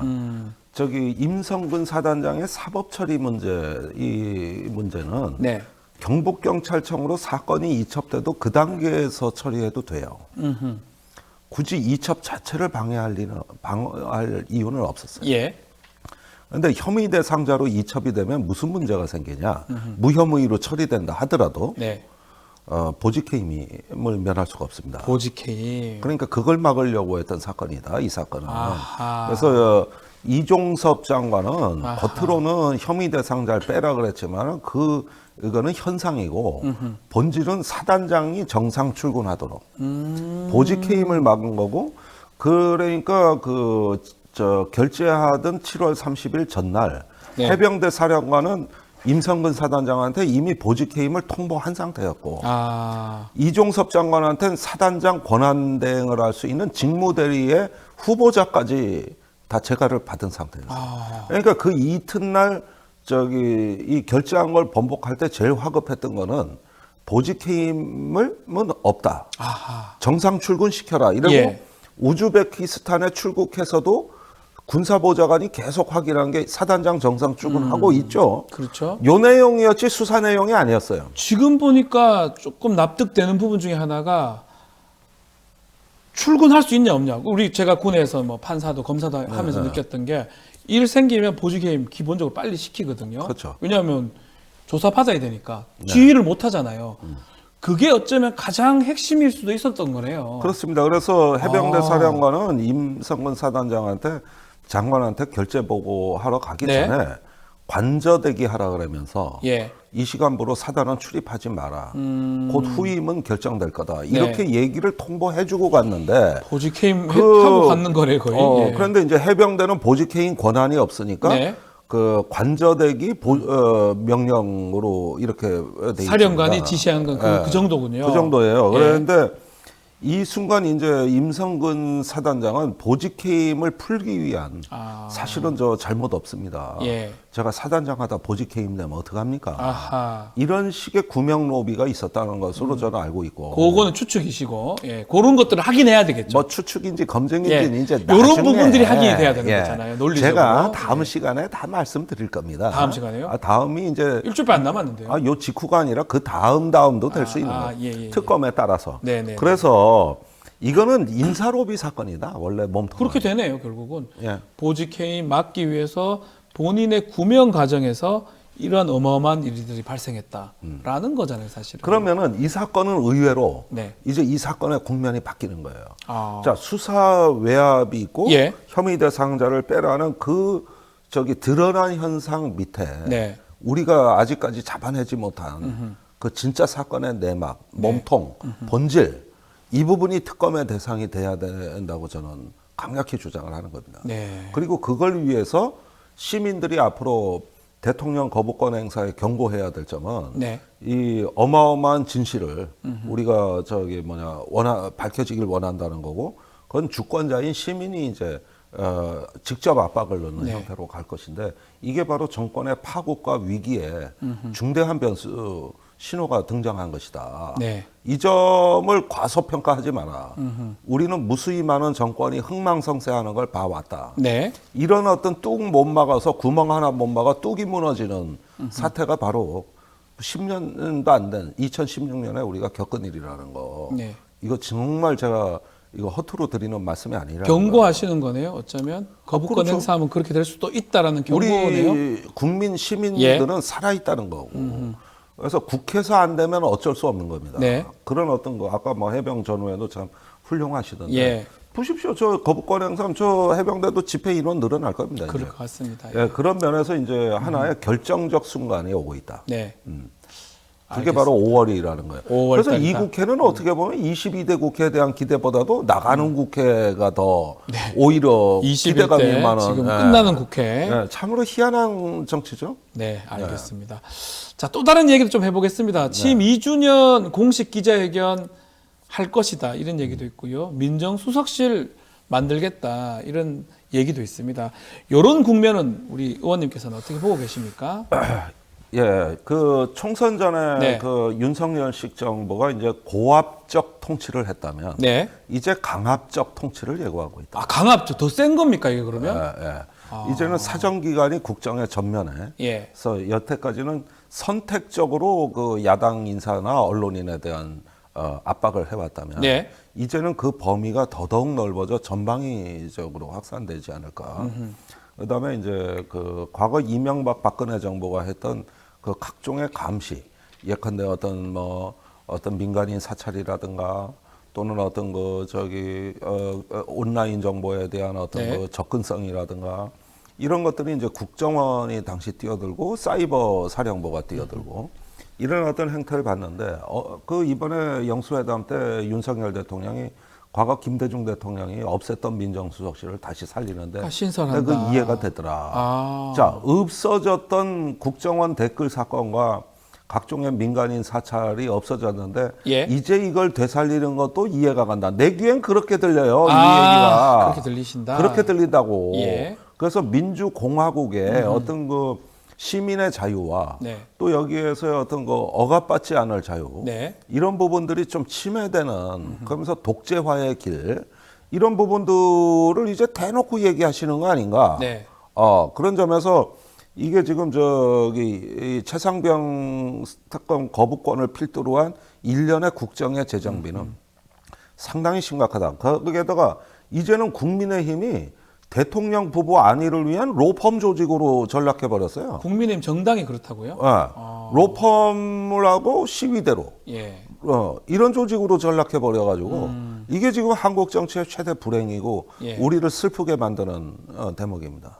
국민의힘이 바뀔 가능성, 그러니까 거부권 행사에서 제의 요구했을 때 혹시나 그 제의에서 통과시킬 가능성, 그럴 가능성 없습니까? 아예 지금으로서는 21대 국회에서? 안철수 조경태 의원 태도만 봐도 네. 이미 지난 16일에 대통령 담화 이후에 다 정리가 됐구나. 네. 이거고 이번에 기자회견을 한다 그랬는데 네. 자 지금 윤석열 한동훈식 멘탈은 이런 거예요. 우리는 진심으로 네. 국가를 위해서 일했고 국민들은 뭐 다는 아니지만 여전히 우리를 사랑하고 있어. 네. 그리고 계속 우리 배신할 거야. 이런 식으로 윽박지르는 정치인데 그게 리비아의 가다피가 죽어갈 때 했던 말입니다. 그 자기 시민들한테 살해당하면서 예. 시민들은 나를 아직 사랑하고 있다. 그러면서 권력을 내놓으라는 그 요구에 일절 응하지 않다. 죽음을 맞이할 때. 네. 차우체스쿠가 그랬고 리비아의 가다피가 그랬고 다 죽어가면 했던 말이 국민은 나를 사랑하고 있다. 네. 어떻게 나를 이렇게 배신할 수 있느냐. 이거였어요. 그러면서 오히려 호통치다 죽어. 그러니까 지금 기자회견을 하고 뭘 한다 그랬는데 나는 여태까지 원칙과 개혁을 위해서 또 자유를 위해서 이렇게는 나를 몰라주고 이런 국정 방향을 공무원들이 제대로 뒷받침을 못해 이랬는데 좀 부족한 건 고치겠지만은 우리 가던 길 계속 가야 돼. 이런 식으로 해서 자기가 뭐 2만 5천리 대장정을 합니까? 아니면은 뭐 여기서 무슨 국정을 갖다가 무슨 어떤 그 이념의 성체로 국민들을 강제로 끌고 가는 듯한 네. 이런 리더십이니까 이제는 국민이 감당하기 어려워진다. 저 기자회견 말이에요. 네. 특별히 여태까지 금기시됐던 걸 깨고 무언가 새롭게 수용하는 메시지가 나올 리도 없지만 그게 안 나오는 기자회견이라면 이거 또 매를 버시는 거예요. 차라리 안 하는 게 나아. 기자회견은 질문할 게 되게 많을 것 같은데 좀 자유롭게 기자회견 드릴 수 있을까요? 한다면? 아니 일부는 하도 여론이 이러니까 터주긴 하겠죠. 네. 그러니까 이제 본인도 뭐 별로 유쾌하지 않은 기자회견이 되겠지만 무엇보다도 말 많고 네. 윽박지르고 잔소리하는 기자회견이 될 가능성이 크단 말이에요. 그럴 가능성이 더 크다. 그리고 아마 질문자들 다 사전 조율하고 있을 겁니다. 지금쯤. 예. 알겠습니다. 자, 이제 21대 국회가 이제 한 달째 남지 않았습니다. 어제 국회 본회의 얘기를 좀 하면요. 양경규 정의당 의원 마지막 5분 발언에서 이번 총선 결과로 원외 정당 된 것에 소회도 좀 밝히기도 했는데 뭐 또 정의당 소속이시기도 하고요. 22대 국회를 앞두고 소수 진보 정당들에게 놓인 과제도 한번 우리 의원님께서 짚어주시면 좋을 것 같습니다. 글쎄 뭐 네. 여태까지 진보의 담론이랄까 진보의 가치가 네. 어떻게 보면은 소수 정당에 갇혀 있다고 하는데 그걸 해방시킬 때가 됐다. 이제 진보 그 자체를 생각해야지. 네. 이제 정당의 운명에 연연할 때가 아니다. 이 말씀을 드리고요. 이제 21대에서 진보 정당이 생태계로 말하자면 멸종 위기종이 됐어요. 멸종 위기. 슬프네요. 그렇게 말씀하시니까. 사실은 그럴 때마다 우리가 더 각별한 관심이 필요했던 예. 거라고 생각이 맞습니다. 들고 예. 이게 소실되면 이번 22대 선거에 전국에 무소속 당선자가 한 명도 없고 한 명도 없습니다. 진짜 한 명도 없습니다. 예. 비교섭 단체를 봤자 이준석 대표 하나지. 개혁신당. 뭐 예. 진보당이나 이런데 후보단이라나 뭐 새로운 미래 김종민 의원은 그 선거라고 보기 어렵습니다. 예, 그렇죠. 왜냐하면 한 예. 명입니다, 한 명. 그러니까 완충지대가 완전히 사라져요. 이제 오로지 양당의 논리 양당, 외에는 예. 존재 가능성 자체가 없는 이렇게 되다 보니까 양당의 포퓰리즘을 네. 적절하게 견제할 수 있는 이런 어떤 그 플랫폼이 사라진 상황이 아닌가. 네. 그런 점에서는 이런 어떤 멸종 위기종이 실제 멸종할 때 네. 우리가 조금 느끼는 불안감이 있다는 거였고 네. 그런 면에서 이제 진보 정당이야 뭐 다 심판을 받았습니다만은 이후에는 진보 그 자체를 생각하자. 예, 그런 면에서 큰 당에도 영향을 주고 네. 또 앞으로도 새로운 녹색 전환, 불평등 해소 이런 것들을 외칠 수 있는 시민적 교두보는 네. 하루속히 복원돼야 된다는 이런 어떤 절박성을 갖게 되는 것이죠. 네. 그런 어떤 임무를 또 22대 국회 아니면 국회에는 원내로 못 들어갔다 하더라도 정의당이 좀 그래도 숙제라든지 임무를 많이 갖고 있을 것 같습니다. 네. 아니, 곧 보궐선거 있어요. 아, 보궐선거요? 아, 뭐 22대 왜 끝났다고 생각하십니까? 예. 보궐선거 곧곧 그때 좀 아, 제가 여기 이 자리에서 네. 반경 50km 이내 보궐선거 나오는 자리 있으면 제가 출마하겠다고 공약도 했습니다. 50km면 서울 지역 북쪽은 빼고 개성이니까. 예, 북쪽은 안 그거는 되고요. 빼고. 경기 남부 쪽도 포함해서 50km면 용인까지 수원까지네요. 수원. 어디서든 예. 보궐선거 있으면은 내가 우선 관심을 갖겠다. 네. 그래서 그 원내 정당이라는 거 그거 끝난 얘기입니까? 22대가 끝났다고 그거 선거 끝났다고 제가 봐야 됩니까 이거? 수정하겠습니다. 다른 가능성이 있다. 예, 가능성이 충분히 있다. 다른 가능성이 있다. 그러려면 국민에게 사랑을 받을 수 있는 여러 가지 어떤 방법들을 또 해야 아니 되겠죠. 그 부분은 네. 제가 이제 다른 언론 인터뷰에서도 얘기했는데 네. 더 이상 올바름이 진보는 아니다. 올바른 걸 설득할 수 있는 네. 능력이 진보다. 아하, 설득하지 못하는 올바름은 올바름이 아니다. 네. 그게 우리가 다음번에 진화해야 될 내용이라는 거예요. 호감과 설득을 갖추지 못하면 네. 그거는 아무리 올바라도 올바름이 아니다. 이게 이번 선거에서 우리가 뼈아프게 겪는 현실이다. 설득 얘기를 하셨습니다. 알겠습니다. 오늘 말씀 여기까지 들어도 될까요? 예. 알겠습니다. 지금까지 김종대 전 의원과 함께했습니다. 오늘 말씀 감사합니다. 감사합니다. 자, 더불어민주당이 내일 새 원내대표를 선출합니다. 오늘 원내대표 단독 출마한 박찬대 의원과 함께 이야기 나눠보겠습니다. 안녕하십니까? 네, 안녕하세요. 자, 먼저 좀 시간이 지났지만 당선 축하드립니다. 아유, 아닙니다. 지금 내일 찬반 투표가 남아 있기 때문에. 네. 아니, 그 아직도- 당선은 제가 국회 네. 22대 국회에 들어가는 당선 말씀드리고 네. 자, 단독 출마를 했습니다. 원내대표로 나선 이유도 좀 설명해 주셔야 될 것 같아요. 예, 지금 뭐 많은 분들이 그 원내대표 출마에 대해서 네. 박찬대가 이렇게 생각하는 부분이 좀 있었던 것 같아요. 당직을 맡는 것과 역할을 하는 거에 대해서 사실은 조금 소극적이었거든요. 근데 이번에 원내대표 출마는 국회의원이 되어야 되겠다 생각했던 12년 전 이후에 예. 처음으로 적극적으로 출마 의사를 표현했던 부분인데요. 네. 요번 총선 결과를 보게 되면 윤석열 정권에 대한 심판이 반영되어 있고 네. 그리고 22대 국회에 대해서 성과를 내야 된다. 개혁 국회를 만들어야 된다. 그리고 민생 실천할 수 있는 국회를 만들어야 된다라고 하는 국민적 요구와 명령이 담겨져 있는데요. 네. 거기에 제가 부응해야 되겠다라고 하는 결심을 하게 된 것이 계기였죠. 그래서 나 아니면 안 된다 원내대표 이런 생각도 있는 겁니까? 나 아니면 안 된다는 게 아니라 네. 내가 그 역할을 꼭 해야 해야 되겠다. 예, 책임 있는 국회 운영을 하기 위해서 네. 제가 이번에 출마해서 그 역할을 담당해야 되겠다라고 마음을 단호하게 먹었고요. 네. 많은 분들이 고민하고 있는 중에 첫 번째로 기자회견을 하고 네. 출마 선언을 했는데 첫 번째로 출마 선언을 하고 단호한 의지를 보였던 게 사실은 단독 출마의 어떤 계기가 되었던 것 아닌가 아하. 이렇게 지금 보이는 것 같아요. 자, 지금 최고위원 자리까지 그냥 내려놓은 거잖아요, 결국은. 예, 그렇습니다. 원내대표 하는 건데 지금 말씀대로 단독 출마가 된 게 처음에 단호하게 얘기했던 그런 부분들이 다른 어떤 출마하고자 하는 뭐 그런 분이 있었다면 그게 박찬대 의원이 하면 좋겠다 이렇게 생각하게 만들었다 이 말씀인가요? 사실 그 이후에 여러분들이 네. 이제 불출마 선언을 좀 그렇죠, 하신 그렇죠. 것 같아요. 네. 근데 이제 그 부분에 대해서 사전에 충분히 교감하거나 회의를 하지는 않았어요. 근데 제가 이제 단호하게 출마하겠다고 마음을 먹었는데 네. 어떻게 보면 유일하게 서로 말씀을 나눴던 분은 서용교 최고위원입니다. 아하. 아무래도 지도부에 최고위원 두 사람이 사퇴를 하고 출마하는 것이 네. 과연 어떻게 비춰질까라고 하는 부분이 있어서 4선의 서용교 의원과 3선의 박찬대가 네. 누가 원내대표를 하는 게 더 나을지 잠깐 이야기를 나눴던 부분이 있는데 네. 동생인 제가 고집을 부리는 바람에 네. 서용교 최고께서 양보하지 않았나 그렇게 생각합니다. 그 말고도 뭐 한병도 의원, 네. 김민석 의원, 박주민 의원도 이제 거론이 됐었는데 그분들하고는 얘기를 좀 해본 바가 없습니까? 그분들은 결정을 하시고서 저한테 이제 알려주신 것 같아요. 예. 특히 이제 김민석 의원 같은 경우에는 네. 굉장히 부담되는 말씀을 하셨어요.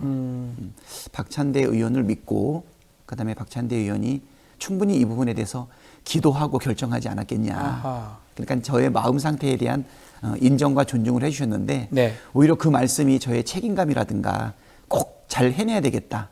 죽기를 각오하고 해야 되겠다라고 하는 상당한 부담감을 주셨던 말씀이죠. 자, 그럼에도 이게 이제 경선이 없습니다. 네네. 단독 출마하고 뭐 단독 출마했다고 다 되는 건 아닙니다. 가반을 받아야 되겠죠. 네네. 필요한데 경선 없다는 그 측면이 좀 부정적인 시선이 일부 있는 것 같습니다. 어떻게 보십니까? 그렇죠. 지금 뭐 민주주의 원리에 따라 네. 그 직책을 그 임무를 감당하겠다고 하는 사람들끼리 네. 서로 경쟁하는 것이 일반적인 부분인데요.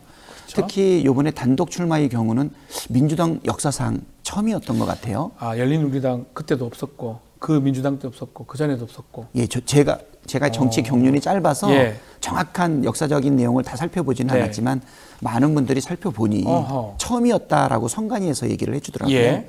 그래서 단독 출마를 하게 된다면 어떤 식으로 선출할 건지도 내부적으로 고민을 했던 것 같아요. 네. 그러다 보니까 처음에 있는 일이라 추대의 형식으로 가야 될 것이냐, 아니면 단수 후보기 때문에 무투표로 가야 되는 것이냐, 네. 아니면 신임을 얻기 위해서 찬반 투표를 가야 될 것이냐라고 해서 선관위가 예. 합리적으로 결정하는 대로 수용하겠다라고 예. 말씀을 드렸던 것이고요. 단독으로 출마하는 것에 대해서 이러저러한 우려도 있을 수 있지만 저는 이번에 총선의 결과로 정권을 심판하고 네. 실천하는 개혁국회, 행동하는 민주당을 만들어달라라고 하는 부분 때문에 아마 저로 의견이 한꺼번에 모여졌던 것이 아닌가. 그래서 저는 단결된 모습으로 이번에 이 어려운 민생과 그다음에 미연의 개혁 과제를 정말 몽골 기병처럼 네. 똘똘 뭉쳐서 네. 헤쳐나가야 된다라고 하는 요구라고 생각이 되고요. 그리고 많은 분들의 또 사실은 격려와 네, 또 지지도 많이 받아내고 있는 상황인데 네. 그래도 후보이다 보니까 네. 내일 있을 찬반 투표에 긴장이 아니 될 수 긴장이 없습니다. 될 수밖에 없겠죠. 예, 그렇습니다. 우리 하늘땅님도 응원합니다. 박찬대 의원님, 그리고 박찬대 원내대표 100% 찬성, 최윤님 뭐 글들 주시고 있는데요. 그렇지만 얘기를 하지 않을 수가 없습니다. 이재명 대표 연임 부분하고 지금 연결해서 이렇게 되면 친명으로 다 통일된 민주당 모습이 되는 거 아니냐. 이게 매체에서도 그런 얘기를 많이 하는 것 같고 이렇게 표현하더라고요. 이재명 일극 체제. 이건 어떻게 우리가 해석을 해야 됩니까? 두 분이 이제 같이 한다는 것 자체를 좀 그렇게 보는 것 같습니다. 사실 지금은 네. 총선의 결과를 보고 나니까 네. 이제 민주당 내에서는 친명이냐 네. 또는 비명이냐 반명이냐라고 하는 구별은 이제 없어진 것 같아요. 아, 없어진 것이다. 네, 총선을 통해 가지고 예. 일치된 목소리가 나오는 것이죠. 이 어떤 분들은 다양한 의견이 줄어든 것 아니냐라고 얘기하는데 저는 이번에 국회의원의 구성의 내용을 보게 되면 네. 굉장히 좀 다양합니다. 기존의 정치인들도 있었고 그다음에 지방자치단체장들도 10분 이상이 맞습니다. 새롭게 들어왔고요. 예. 그리고 평범한 당원이었던 분들도 30명 이상 새로 들어왔고 다양한 인재들도 구성이 되었기 때문에 이번에 민주당의 국회에 입성하시는 분들은 다양한 이러한 시민들의 목소리 반영이 돼가지고 구성이 되었다고 보이거든요. 네. 그래서 친명, 비명 이제 더 이상 구별할 의미가 없는 상태에서 국회가 가져야 될 아까도 말씀드렸던 실천하는 개혁, 네. 행동하는 민주당. 그래서 똘똘 뭉쳐서 단결해 있다. 네. 어쩌면 21대 국회에서 180석을 몰아줬지만 성과를 내지 못해서 답답한 고구마 먹은 것 같은 국회의 모습을 보여줬고 21대 국회 마지막까지도 사실 개혁 입법, 민생 법안 처리와 관련된 여러 가지 절차의 어려움이 있지 않습니까? 그렇죠. 이 부분을 한꺼번에 해결해 나가는 모습이 반영되어 있기 때문에 네. 저는 그러한 우려는 불식시키고 그리고 성과를 내고 정치의 효능감을 내는 22대 국회를 만들어 나가겠다라고 하는 강한 의지가 반영되어 있습니다. 이재명 대표 임기가 아마 제가 알기로는 8월 달 정도, 8월 말이나 20일 정도로 알고 있는데 만약 원내대표 되면 뭐 일부도 같이 하고 또 연임이 된다면 오랫동안 투탑이 돼서 이제 할 건데 개인적인 질문일 수도 있는데 네. 이재명 대표가 가장 편애한다는 얘기가 있는데 맞습니까?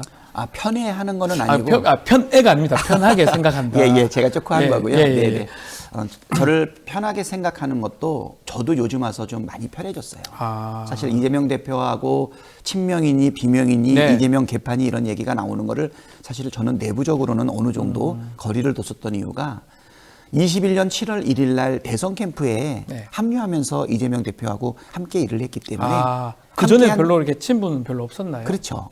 20, 우리 당의 2021년. 대선 후보의 한 분이었고 예. 관심 있는 사실 유력 정치인의 한 분이었기 때문에 네. 특별히 알려진 것 이상으로 개인적인 친분 관계가 있지는 않았습니다.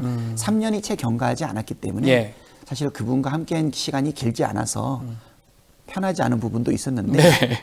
요번에 3번의 죽을 고비를 넘기는 거를 옆에서 지켜봤죠.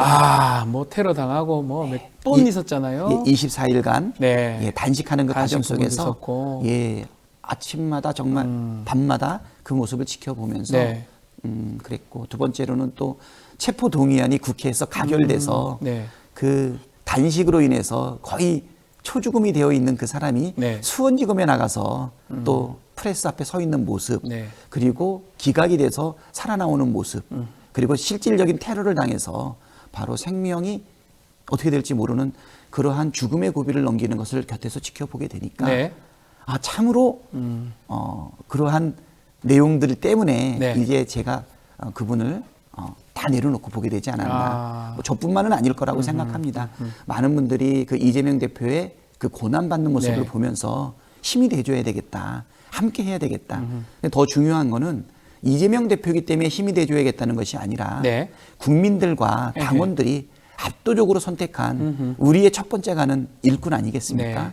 네. 그러니까 1등 머슴, 마름, 네. 그리고 우리는 작은 머슴. 네. 그래서 이재명 대표 깃발 아래 똘똘 뭉쳐서 국민의 뜻을 관철할 필요가 있다 생각하는데요. 네. 오히려 이재명 대표가 저를 편하게 대하신다기보다는 제가 이제 이재명 대표를 마음을 열고 대하는 그 정도가 되지 않았나 생각하는데 많은 분들이 아마 그럴 거라고 생각합니다. 자, 이제 결국 22대 국회 이제 열리면 원구성 부분이 처음부터 좀 많은 말들이 나올 것 같은데 상임위가 아마 중요하는데 법사위 얘기를 많이 합니다. 운영 얘기도 하고 어떤 상임위는 꼭 가져와야 됩니까? 네, 법사위는 절대 양보할 수 없다라고 하는 것.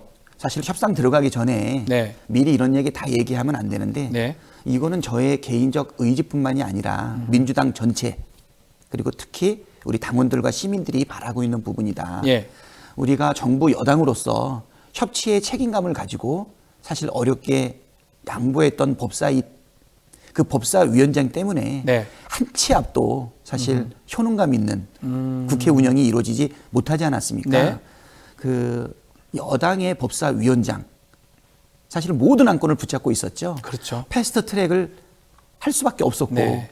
그러니까 적시에 이루어져야 될 민생 법안, 개혁 법안들이 거의 다 붙잡혀 있었고요. 또 최종적으로는 9번에 걸친 대통령의 거부까지 경험을 했기 때문에 네. 이번에 압도적으로 민주당을 다시 한번 밀어준 민심을 받들어서 책임 있는 국회 운영을 위해서는 법사위 그리고 하나 더 얘기한다면 운영위까지도 국회 운영위, 예. 우리가 반드시 이건 양보할 수 없다. 두 가지는- 이것만큼은 반드시 관철해야 된다.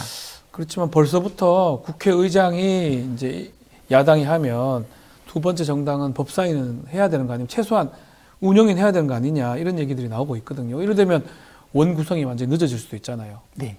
그러면 원내대표로서 좀 책임감이 또 있을 것 같기도 하고요. 그럴 때는 원칙대로 네. 법에 따라 운영을 해야 되겠죠. 네. 상임위원장은 국회법에 따르면 그렇죠. 다수결로 하도록 되어 있습니다. 하지만 협치의 이름으로 고운 마음으로 네. 사실은 서로 협의해서 양보하고 나누는 전통이 있었는데 그것이 삼권 분립 국가의 네. 입법기관으로서의 국회의 기능을 저하시키고 네. 그리고 국민들이 기대하고 있는 적시 그다음에 신속한 때에 맞는 여러 가지 기능을 만약에 막는다라고 하면 국회법에 따른 원칙에 의해서 네. 신속하게 상임위원장을 결정해야 된다고 생각을 합니다.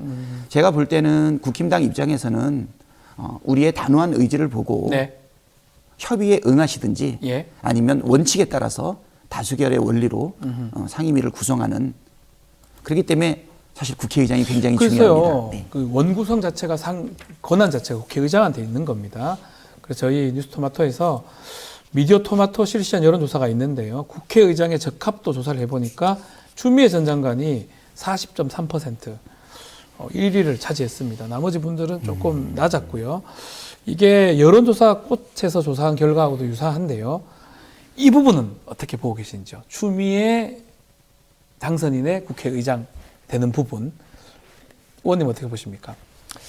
그렇죠. 제가 지금 네 분의 아주 훌륭한 국회의장님 후보가 나오셨는데 네. 어떻게 보면 단독 출마한 원내대표 후보가 네. 특정한 분이 적절하다 아니다 판단하는 것은 사실 상당히 조심스러운데 네. 국회의장 선출에 대해서 당원들 또는 시민들이 이렇게 격렬한 반응을 보이고 있는 것은 이재명 대표의 말대로 이제 정치는 네. 국회의원들만의 전유물이 아니고 국민들이 직접 하고 있다. 네. 시민들이 적극적으로 의견을 내고 있다. 그런 말씀을 하셨는데요. 네. 이번에 우리 민주당에서는 이러한 당원들과 시민들의 의견이 공천 과정에서 경선을 통해 가지고 사실 많이 반영이 됐고요. 네. 그 결과가 총선 결과로 좀 이어져 있다 보니까 국회의장에 대한 관심도 굉장히 많이 보이는 것 같아요. 네. 근데 이제 추미애 후보에 대해서 이렇게 많은 관심들을 보이는 이유는 21대 국회가 네. 특히 21대의 의장님들에 대한 우리 당원들과 시민들의 평가가 그렇게 좋지만은 않았던 것 아닌가. 네. 좀 답답함을 많이 느꼈던 것 아닌가. 그래서 개혁 의지, 네. 과감성, 그리고 선명한 삼권 분립에서 국회의 권위를 지키는 그런 이미지 부분에 있어서 네. 아마 좀 일단 점수를 더 받고 계신다라고 하는 생각이 좀 들고 있는데요. 네. 아마 국민이 바라는 것은 국회의장이 국회의 권위를 세우고 네. 적절하게 행정부를 견제하고 예, 그리고 입법권을 확실하게 지켜서 행정부에 따질 것은 제대로 따져주는 국회의장이 선출됐으면 좋겠다라고 네. 하는 의지의 표명이 여론조사에 좀 반영되지 않았나 그럼에도 생각합니다. 불구하고 국회의장은 국회의원들이 뽑는 거고요. 이전에는 단순 다수였는데 최근에 이제 결선 투표제에 있는 걸로 민주당도 바꾼 걸로 제가 알고 있습니다. 그런 상황에서 이런 어떤 국민들 또 당원들의 여론이 의원들한테 전달될 수 있는 겁니까? 그건 어떻게 보십니까? 아까도 말했듯이 정치는 국민이 네. 하는 것이고 정치인들은 국민의 뜻을 잘 경청하고 네. 이해하고 그리고 사실은 따르는 거라고 생각이 드는데요. 그래도 현실에서는 조금씩 간극은 있겠죠. 네. 국민이 원하는 국회의장, 당원들이 원하는 국회의장. 그런데 투표권을 갖고 있는 국회의원. 네. 그 사이에 간극이 있는 것 같지만 점점 그 간극은 좁혀져 가고 있다. 네. 완전히 여론을 배제하거나 무시하기는 어렵고 직간접적으로 상당한 영향을 미친다. 네. 그래서 국회의원들이 선호하는 국회의장과 당원들, 시민들이 선호하는 국회의장 사이에 간극은 점점 좁혀져 가고 있는데 거기서 어떤 점에서 결정이 되는 것이냐가 네. 지금 시대의 큰 변화 아닌가 네. 이렇게 생각이 되고요. 어떻게 보면 어떤 분들은 이번에 국회의장의 선발이 네. 당원이 주인되는 민주당 또는 시민들의 의견이 반영되고 시민들이 정치를 하는 것이고 네. 우리들은 거기에 따른다라고 하는 부분이 어느 정도 선까지 실현되는지를 보는 마지막 시험대로 보는 분들도 계시더라고요. 알겠습니다. 자, 오늘 본회의도 예정되어 있습니다. 본회의 열리는 거는 맞죠? 이번에 이제 이태원 참사 특별법이 네. 합의가 됐기 때문에 이 법안 처리를 위해서도 지금 열릴 것으로 보이고 있습니다. 네. 자, 지금 다른 법안들도 쟁점 법안이 2개가 있습니다. 최상병 특검, 또 전세사기 특별법 등등 이런 법안들 같이 다 처리가 될 수 있는 겁니까? 어떻게 되는 겁니까? 네, 저희는 뭐 그 부분에 대해서 강력하게 네. 요청하고 있고요. 홍익표 원내대표 어제 배웠는데 네. 우리의 의지는 분명하고 국회의장도 적극적이시다. 그렇기 때문에 그래도 조심스럽지만 네. 좋은 결과를 우리는 기대하고 있는데요. 만약에 지금 총선의 결과를 네. 보고서도 정부 여당에서 이 부분을 마지막까지 거절하거나 거부한다면 더 큰 국민의 심판을 받지 않을까 네. 이렇게 생각이 되고요. 저 이태원 참사 특별법은 국민의 생명과 안전을 지키는 것이 정부의 제1책무라고 하는 것을 네. 정말 보여주는 것이고요. 원인을 살펴봐야 되지 네. 않겠습니까? 전세 사기 이거야 민생에 정말 특히 우리 청년들 그렇죠. 예, 예. 고통이 그대로 담겨져 있는 것이고요. 그다음에 우리 최혜병 예, 이것도 사실 나라를 지키기 위해서 꽃다운 희생이 이루어졌는데 예. 이거를 국가 권력으로 그 의혹을 막아서야 되겠습니까? 이 세 가지는 총선 민심의 결과를 정부 여당이 얼마나 진정성 있게 받느냐라고 하는 저는 시금석이 된다고 봅니다.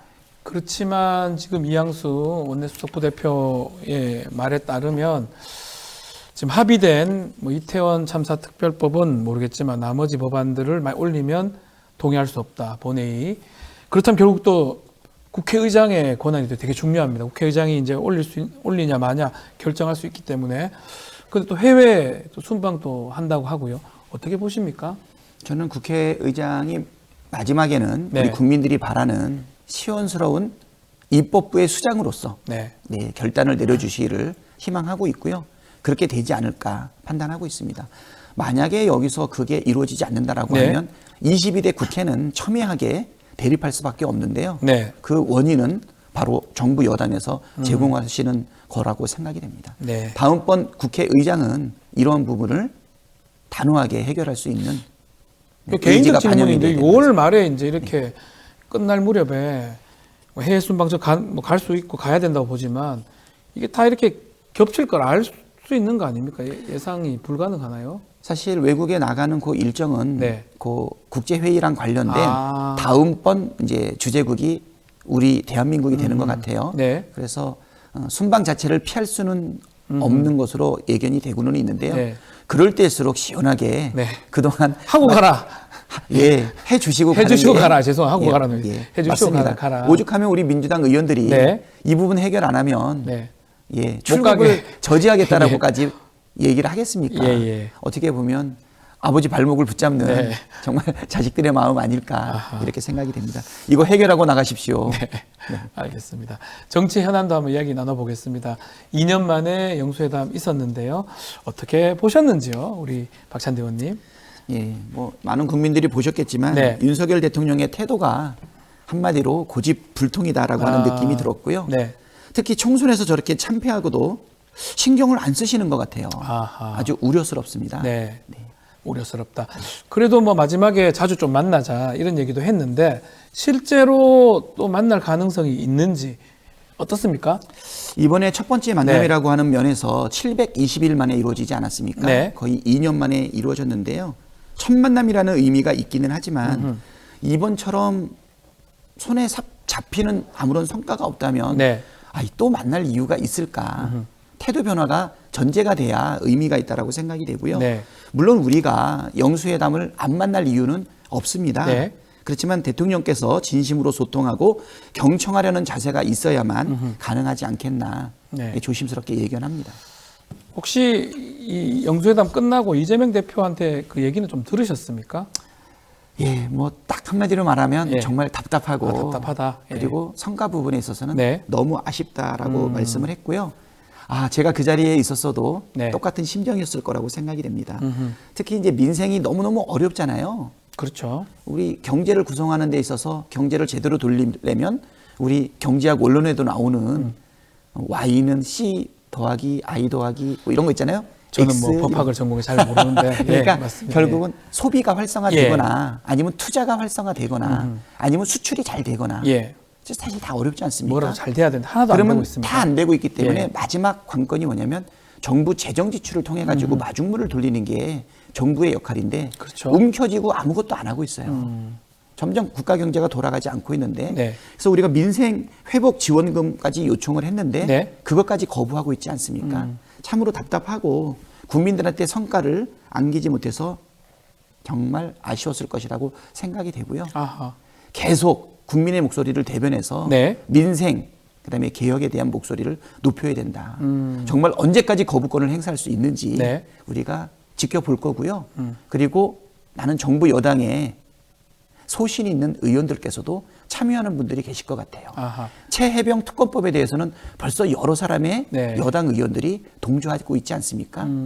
민생 법안에 대해서 언제까지 거부할 것이냐 하는 부분도 있고요. 네. 뭐 아까 말씀을 좀 들어보니까 전 방송을 보니까 저쪽에 원내대표 선출과 관련해서 네. 친윤 일색으로 또 가는 것 아니냐고 하는 네. 부분에 있어서 사실은 상당한 비판이 있지 않습니까? 그렇죠. 예. 정치적인 현안 부분에 있어서 소신 있는 정부 여당 의원들의 목소리가 나온다라고 하게 되면 네. 대통령실에서도 전향적인 국정 기조를 좀 바꿔줘야 되지 않을까. 민생 정책에 대해서, 네. 재정 지출에 대해서도 적극적인 행보를 기대를 합니다. 결국 국민이 원하는 대로 정치인이 따를 수밖에 없다는 것 네. 인식했으면 좋겠습니다. 네. 자, 그리고 또 지난주에 또 의미 있었다고 좀 분석되는 게 조국 혁신당의 조국 대표하고 이재명 대표 만남, 또 술도 한잔 했다고 하는데요.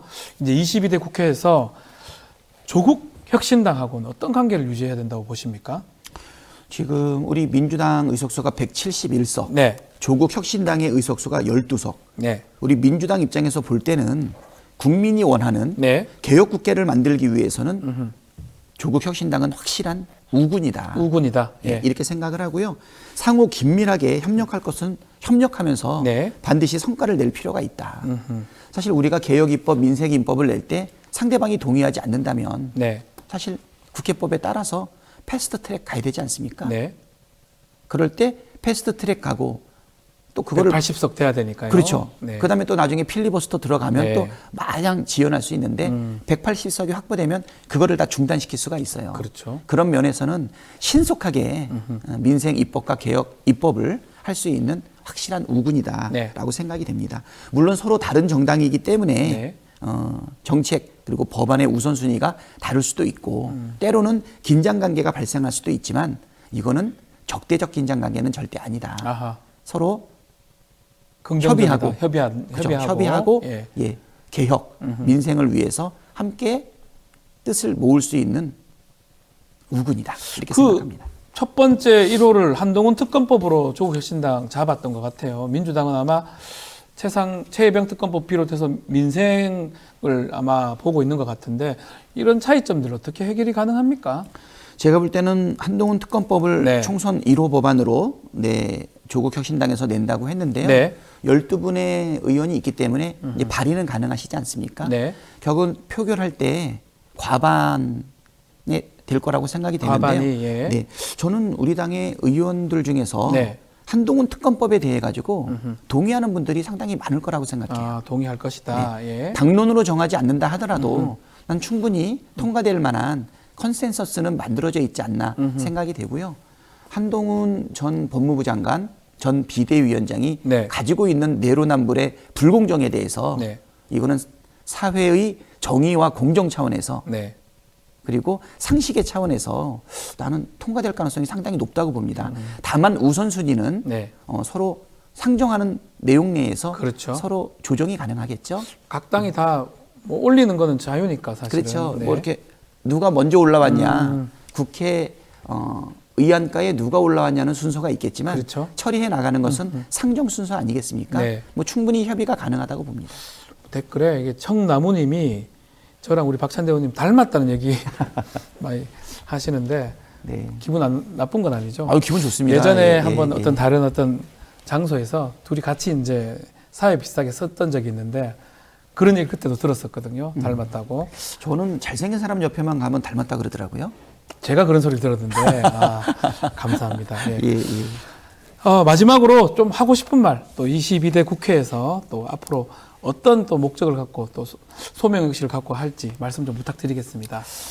예, 끝으로 드리고 싶은 말은 윤석열 대통령께 한마디 드리고 싶습니다. 총선 민심에 대해서 혹시 완전히 오판하고 계신 것 아닌가 이렇게 생각하고 있는데요.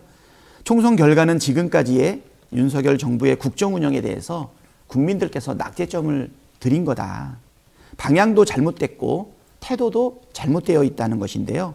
근데 대통령께서는 국정의 방향은 맞았지만 소통이 부족했다는 식의 자기 위안을 삼고 있으니까 우리 국민들께서 이 부분에 대해서 아연실색하고 있다는 거 말씀드리고 싶습니다.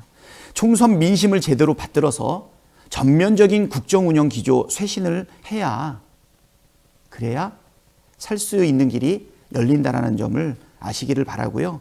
그렇다면 만약에 그렇지 않다면 국민께서는 더 큰 심판을 준비할 수 있다라고 하는 부분을 조심스럽게 전달하고 싶습니다. 야, 본인 각오보다는 대통령한테 직접 전달하는 말씀으로 마무리를 하겠습니다. 자, 박찬대 의원과 함께 했습니다. 오늘 말씀 감사합니다. 예, 감사합니다. 자, 이번 총선에서 상황 실장을 맡으면서 당의 선거를 쭉 이끌었고 한강벨트의 대표적인 스윙 보터 지역이죠. 여기 승리를 영등포 승리의 깃발을 꽂은 분입니다. 김빈석 민주당 의원 모시고 총선 이야기부터 여러 현안까지 얘기 나눠보겠습니다. 안녕하십니까? 안녕하세요. 네, 좀 시간이 흘렀지만 당선 축하드리고요. 영등포 을입니다. 여기서 사실 뭐 당선 소감 한번 다시 한번 말씀 부탁드려도 될까요? 아, 그냥 감사하죠. 제가 네. 선출직을 하면서 이번에 이제 4번째 당선이 된 건데요. 아, 예. 3번째 당선될 때하고 또 다르더라고요. 아하. 4번째 당선되니까 아, 이게 참 무한한 영광이구나 이런 네. 생각이 정말로 4번째. 예, 들어서 그냥 감사하죠. 영등포 을 정말 초박빙이었어요. 저도 그 개표 방송을 계속 봤었는데 99.8% 개표 진행됐을 때 그때 1% 포인트 차이로 이기셨습니다. 정말 이 부분도 그렇고 승리 비결은 뭐라고 보십니까?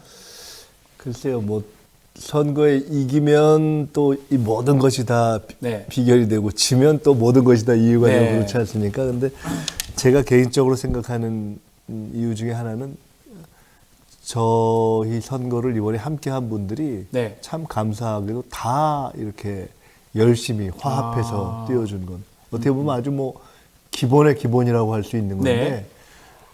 모든 분들이 뭐 함께 뛰었던 분들, 뭐 보좌진들, 심지어 가족들까지 모두가 정말 열심히 해준 것.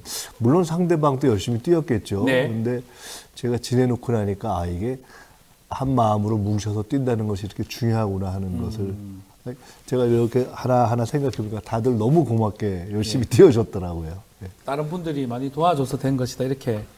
아유, 물론 뭐 생각도. 했지만은 전체적으로 이번에는 그러니까 뭐 화합이라고 할까 네. 이것이 굉장히 큰 힘이었던 것 같습니다. 아, 알겠습니다. 자, 이 질문을 하지 않을 수 없을 것 같습니다. 자, 오늘 오후 대통령실에서 영수회담이 진행이 됩니다. 우리 의원님 보시기에는 어떤 이야기가 좀 오가야 되고 오갈 것으로 보는지요?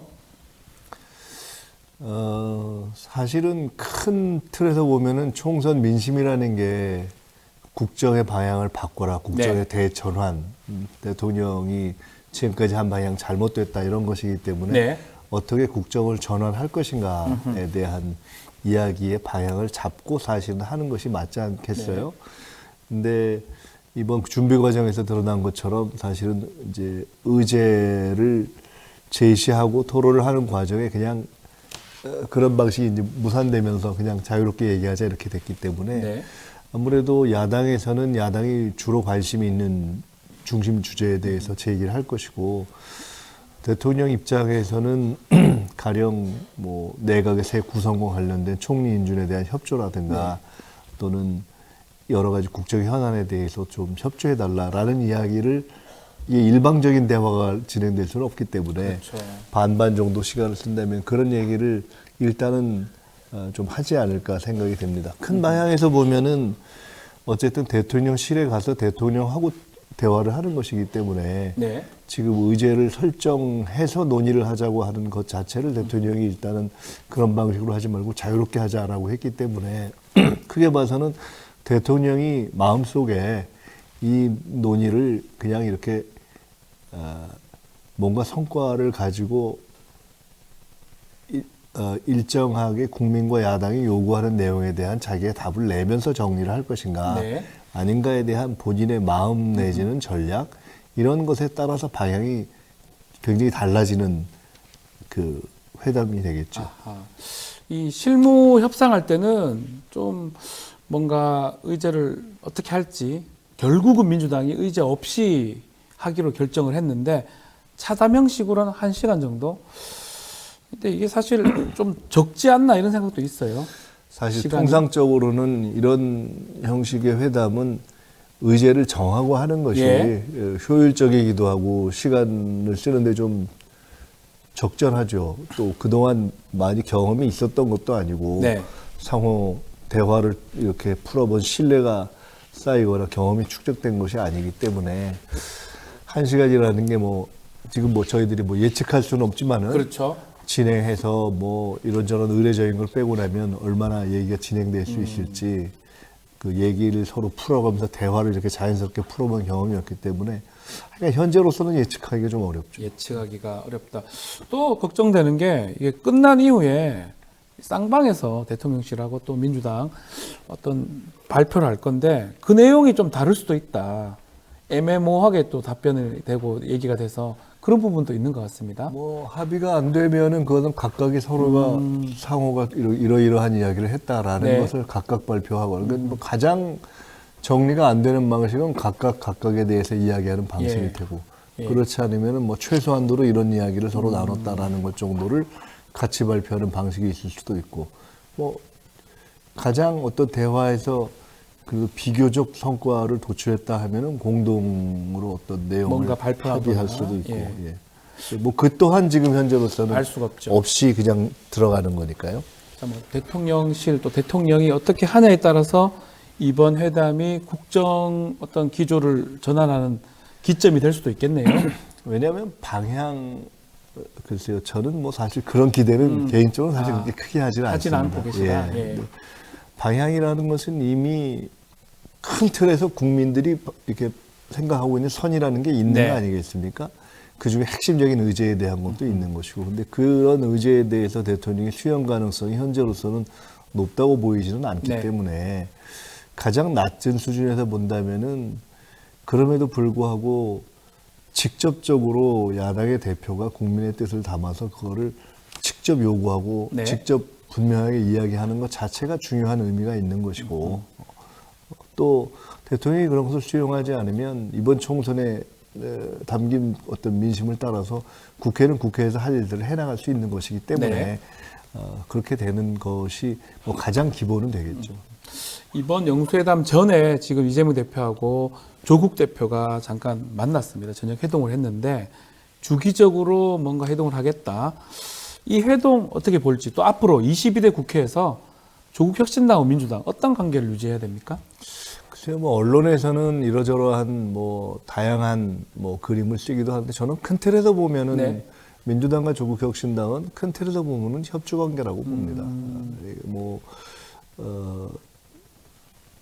왜냐하면 지향하는 큰 방향의 네. 차이가 있는 것이 아니고 철학적으로 큰 차이가 있는 것도 아니고, 예. 예. 그리고 일단 성취해야 될 목표라는 정치적인 목표라는 점에서도 네. 어떤 그 내에 있어서의 그룹별 또는 개인별 목표를 전체 공동의 목표보다 우선할 수 있는 그러한 것이 아니기 때문에 지지층이 막 절대적으로 대별되는 것도 아니고 네. 각종 분석을 보면 그렇지 않습니까?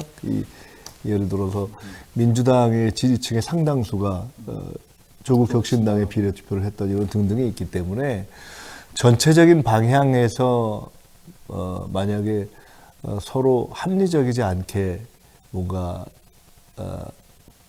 부분적인 이해관계 때문에 네. 공동의 틀을 벗어나는 쪽으로 간다 하면은 그에 대한 비판이 뭐 워낙 클 것이기 때문에 저는 큰 틀에서는 그런 협조 관계로 간다 이렇게 봅니다.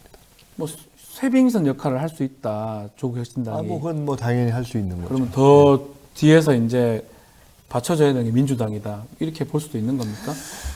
그런데 이제 그 또한 네. 뭐 딱 어떤 특정한 이슈에 대해서는 다 조국 혁신당이 다 쇄빙의 역할을 한다 이렇게만 보기도 어려운 것이 민주당 내에 뭐 예를 들어 검찰 개혁의 이슈라든가 네. 또는 다양한 이슈들에 대해서 조국 혁신당에 속해 있는 의원들 이상으로 이제 강한 의지를 갖고 있는 분들이 많이 있고 또 우리 사회가 가지고 있는 어떤 예각적 이슈라는 것이 검찰 개혁의 이슈만으로 되어 있는 것은 아니지 않습니까? 예. 다양한 사회 정책적 이슈가 있는데 그런 것들을 하기 위해서는 지금 조국 혁신당에 구성하고 있는 의원님들의 특성만으로만 그 어떤 쇄빙선의 역할을 다하는 것은 좀 어렵지 않겠는가. 그러니까 뭐 자연스럽게 하다 보면 아마 이렇게 특장이 있는 분야가 나오지 않는가 이렇게 봅니다. 알겠습니다. 민주당 이야기 좀 더 해보면요. 지난주 금요일 날 원내대표 후보 등록 절차 마무리됐는데 박찬대 의원이 이제 단독으로 네. 나가는 걸로 마무리됐습니다. 원래 계속 의원님도 거론이 됐었잖아요. 네네. 불출마를 이렇게 시사한 이유가 있을까요?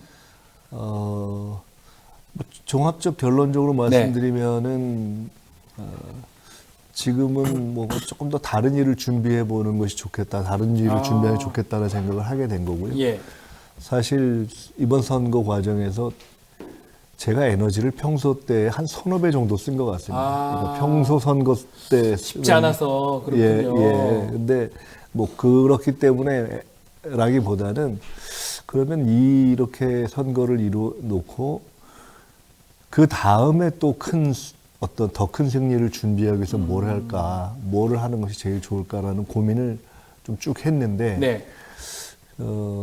이 다음에 결국 지방선거나 대선을 승리하고 또 더 잘된 어떤 안정적인 집권을 준비하기 위해서 뭘 할까를 네.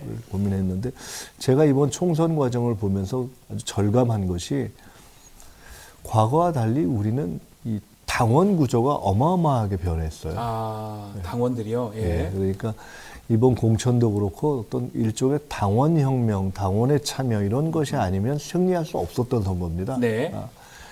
그에 대해서 이러저러한 이야기가 있지만 결국은 어떻게 더 당원들을 확대하고 또 당원들에게 더 많은 정보를 제공하고 더 많은 토론을 해서 더 큰 어떤 당원의 민주주의라든가 뭐 이걸 사회적으로 확대하면은 일반 시민의 민주주의가 예. 되겠죠. 이것을 잘 준비하는 것이 더 근본적인 더 큰 승리를 준비한 일이겠다. 근데 이것을 집중적으로 한번 좀 해보고 싶다는 생각이 쭉 있었어요. 네. 쭉 있었고 그것의 다음 화두를 그것으로 잡고 좀 준비해 보겠다는 생각을 했습니다. 그렇지만 뭐 의원님도 의원님이지만 다른 분들도 다 지금 출마하지 않음으로써 또 언론에는 뭐 친명으로 이제 교통 정리하는 거 이렇게 도 있죠. 그러니까 사실은 뭐 다 뭐 그렇게 교통 정리라고 표현하기는 애매한데 네. 그 중에 사실은 이제 최근의 전반적인 지도 체제라든가 그러니까 어떤 일정한 당의 지도부에 네. 있어서 좀 핵심적인 구성이 됐던 몇몇 의원들 사이에서는 이번 선거를 이겨놓고서 바로 그렇게 경쟁 체제로 들어가는 것이 꼭 좋으냐에 대한 암묵적인 공감대도 일정하게 있었다 이렇게 볼 수 있을 것 같습니다. 알겠습니다. 당대표 얘기도 계속 나오고 있습니다. 이재명 대표의 연임론 계속적으로 부각되는 모양새인데 실제 당 안의 분위기는 좀 어떻습니까? 당 안에서는 이재명 예. 대표가 이제 물론 본인이 이제 선택하고 결정하고 감수해야 될 문제이긴 한데 네. 쉬운 문제는 아니고 그렇지만 본인이 만약에 이것을 그 방향으로 가는 것을 판단한다면은 네.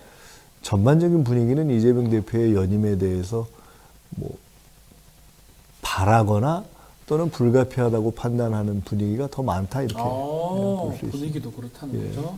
뭐 저도 개인적으로는 예. 꽤 전부터 이번 총선에 승리하고 나면은 이재명 대표의 연임 불가피론이 훨씬 클 것이다라고 생각했습니다. 그런 예. 이야기를 서로 나눠본 적도 있고요. 예. 왜냐하면 정치라는 게 가장 중요한 것이 리더십이고 네. 리더십이라는 것이 형식과 내용이 일치해야 되는데 뭐 누가 보다라도 현재 있어서의 전반적인 민주당의 어떤 구성이나 방향이 이전에 있어서보다는 훨씬 더 방향의 일치성이 높고 그리고 이재명 대표의 리더십이 어쨌든 총선 승리라는 것을 굉장히 어려운 상황에서 읽어낸 것 아닙니까? 그런데 이제 뭐 이것으로 목표가 끝난 것이 아니라 저희가 지방선거 승리와 대선 승리라는 앞으로 더 큰 예. 과제가 남아있기 때문에 그 과정을 풀어가는 데 있어서 이재명 대표를 대신할 리더십을 실질적으로 지금 우리가 갖고 있지는 않은 상황이기 때문에 네. 예. 그런 얘기가 나오는 것은 굉장히 자연스럽다고 봅니다. 그럼 본인 이재명 대표가 만약 결심을 한다면 그렇게 쭉 연임으로 끌고 갈 수도 있다는 그 겁니까? 가능성은 뭐 거의 그렇다고 봐야 되겠죠. 알겠습니다. 아주 지지자들 사이에도 이거는 말들이 많은 것 같아서 당 분위기를 한번 여쭤봤고요. 국민의힘도 좀 질문 드려보면 이번 주 내로 원내 사령탑 선출을 하려고 합니다.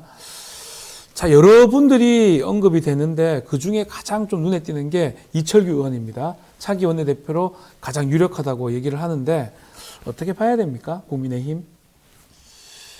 국민의힘이 뭐 아무래도 여당이기도 하고 네.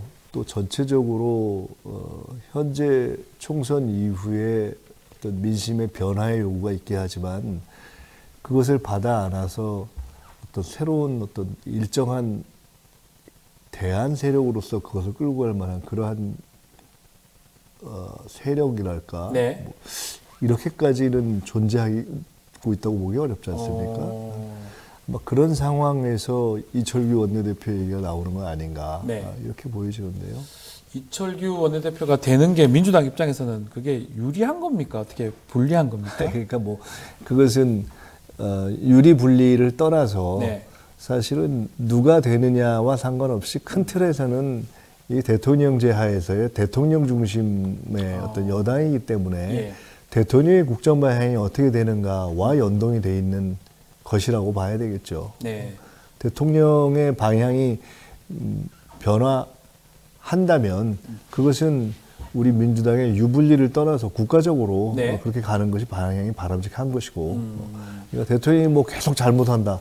그렇다고 해서 민주당이 유리하냐 뭐 이렇게 얘기할 수는 없는 거 아니겠습니까? 네. 그러니까 지금은 이철규 원내대표를 논하기 전에 오늘 가령 이제 오늘 영수회담이 영수회담이 나오겠지만은 예.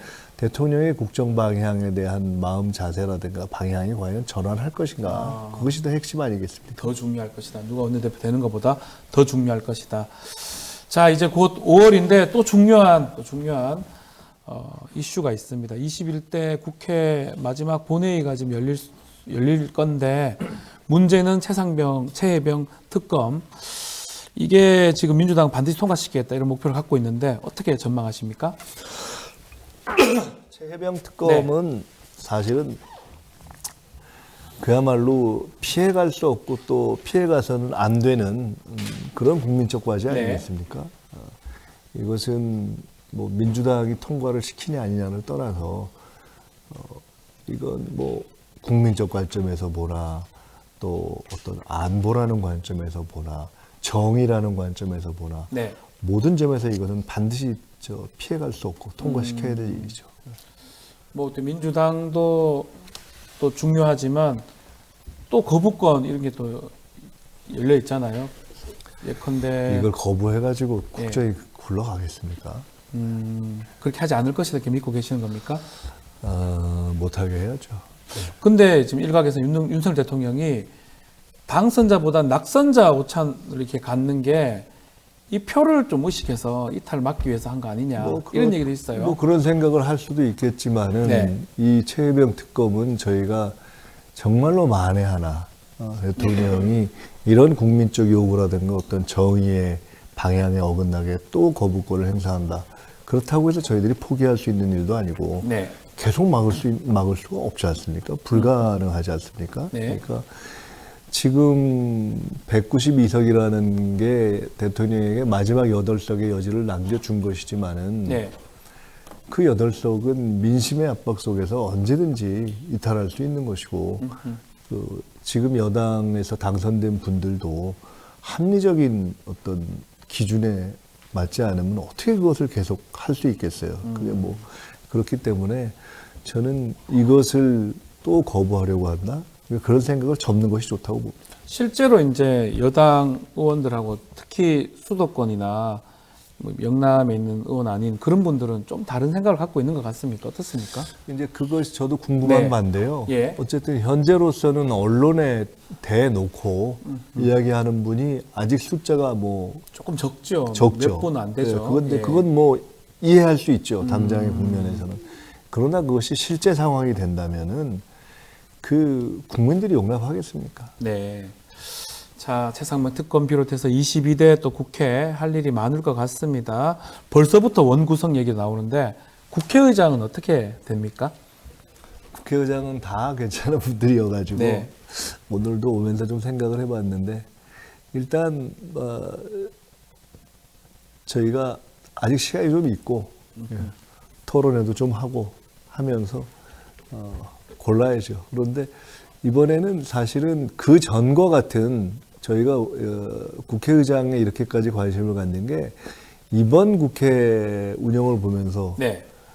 갖는 답답함이 굉장히 쌓여서 그런 것이거든요. 지금 그러니까 국회 운영. 예. 예, 그러니까 저도 국회에서 앉아가지고 이렇게 있으면은 이렇게 뭘 진행할 때 본회의장에서 막 크게 소리를 지르거나 이렇게 네. 화를 내거나 이런 거를 그렇게 자주 하는 편은 아닌데 네네. 엄청 화나더라고요 이번에는.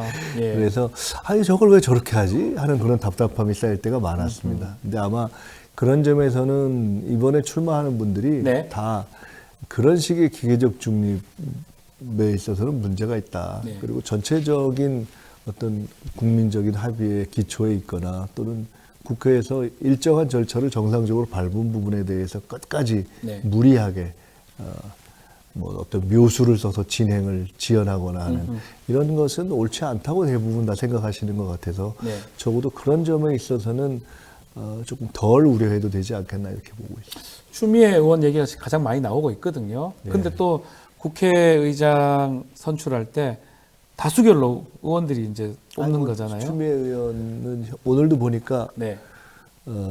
각종 당원 조사에서는 굉장히 많은 네. 지지를 받고 있더군요. 그러니까 그것은 그만큼 아까 말씀드렸던 것처럼 그동안의 국회 운영에 대한 불만이 네. 이게 너무 비개혁적이다라는 것에 대한 국민의 불만 또는 당원들의 불만의 표현이라고 볼 수 있고요. 네. 그런 현상 자체가 다음에 뽑힐 국회의장들 전반에 대한 일정한 어떤 방향 제시라든가 압박으로 기능하는 측면이 있는 것 같습니다. 네. 알겠습니다. 또 그리고 또 민주당이 꼭 가져가야 할 그 상임위 어떤 게 있습니까? 법사위 얘기는 계속 나오는 것 같고요. 법사위 운영위 얘기는 이제 기본으로 이번에는 원내대표 논의되는 과정에서 당에서 계속 논의를 네. 했던 거기 때문에 이번에는 기본으로 다들 보고 있는 거고요. 통상 그 외에 만약에 국민의힘에서 원구성 협상을 너무 질질 끌어서 일정한 원구성이 의석 비례로 되지 않고 전체적으로 다 만약에 과거에 한번 그랬듯이 네. 모든 상임위원장을 다 민주당이 하지 않으면 21대 시작할 때 그렇게 안 됐죠? 되는 예. 이런 상황이 되는 것이 아니라면 아니어서 이제 통상적인 경우처럼 의석 비례로 된다면은 그때는 그것은 상호 관심 있는 상임위를 그걸 각각- 조율을 하는 겁니까? 네, 그렇게 하게 되겠죠. 그 근데 통상적으로는 네. 언론의 문제라든가 과방위. 등등 때문에 법사위라든가 과방위라든가 운영이라든가 이런 부분을 아무래도 민주당 입장에서는 더 관심을 네. 갖고 있겠죠. 이제 여당 입장에서는 법사위 절대 안 된다. 국회의장이 일당이 가져가면 우리 입장에서는 법사위는 꼭 가져가야 된다는데. 근데 이번에는 예. 그것은 크게 논의의 대상은 될 것 같지는 않습니다. 예. 그럼 이번에는 원구성이 좀 빨리 진행이 되는 겁니까? 22대 되면? 그것을 가지고서 시간을 계속 끌면은 아마 새로 이번에 구성될 의장들은 국회에서 정해진 시간 내에 네. 경우에 따라서는 마무리할 것이다 이렇게 봅니다. 자, 끝으로 이제 22대 국회에 이제 입성을 하십니다. 다시 또 입성을 하시는데 꼭 하고 싶은 일도 있을 거면서 또 각오도 있으니까 말씀 좀 부탁드리겠습니다. 네. 지난 국회에서는 제가 이제 비교적 정책 관련한 일들을 맡아서 네. 그 다양한 분야의 법들을 했습니다만 하면서 제가 이번에 느낀 것 중에 하나는 우리 사회가 전체적으로도 그렇고 아주 일선의 구단위, 그러니까 시군구 기초단위에서도 여전히 우리 사회의 민주주의 수준에 비춰서는 좀 낡은 방식으로 운영되는 것이 많다. 그래서 저는 전체적으로 각종의 법들을 만들어가는 데 있어서의 어떤 사회적인 협약과 토론이 반영되는 방식으로 진행되게 하는 큰 틀의 변화를 좀 만들어 보고 싶다는 생각을 가지고 있습니다.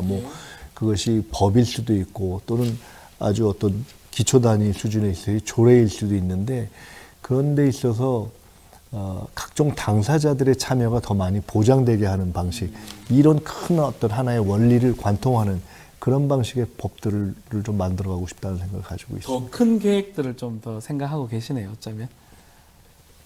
그러니까 법에 대해서 예. 지금 이제 말씀 자체가 더 어떤 21대보다는 더 좀 더 구체적으로 아니, 하신다. 그럼요. 네, 예. 알겠습니다. 국회 가서 더 큰 활약 부탁을 드리겠습니다. 오늘 말씀은 여기까지 듣겠습니다. 김민석 의원과 함께했습니다. 감사합니다. 네, 감사합니다.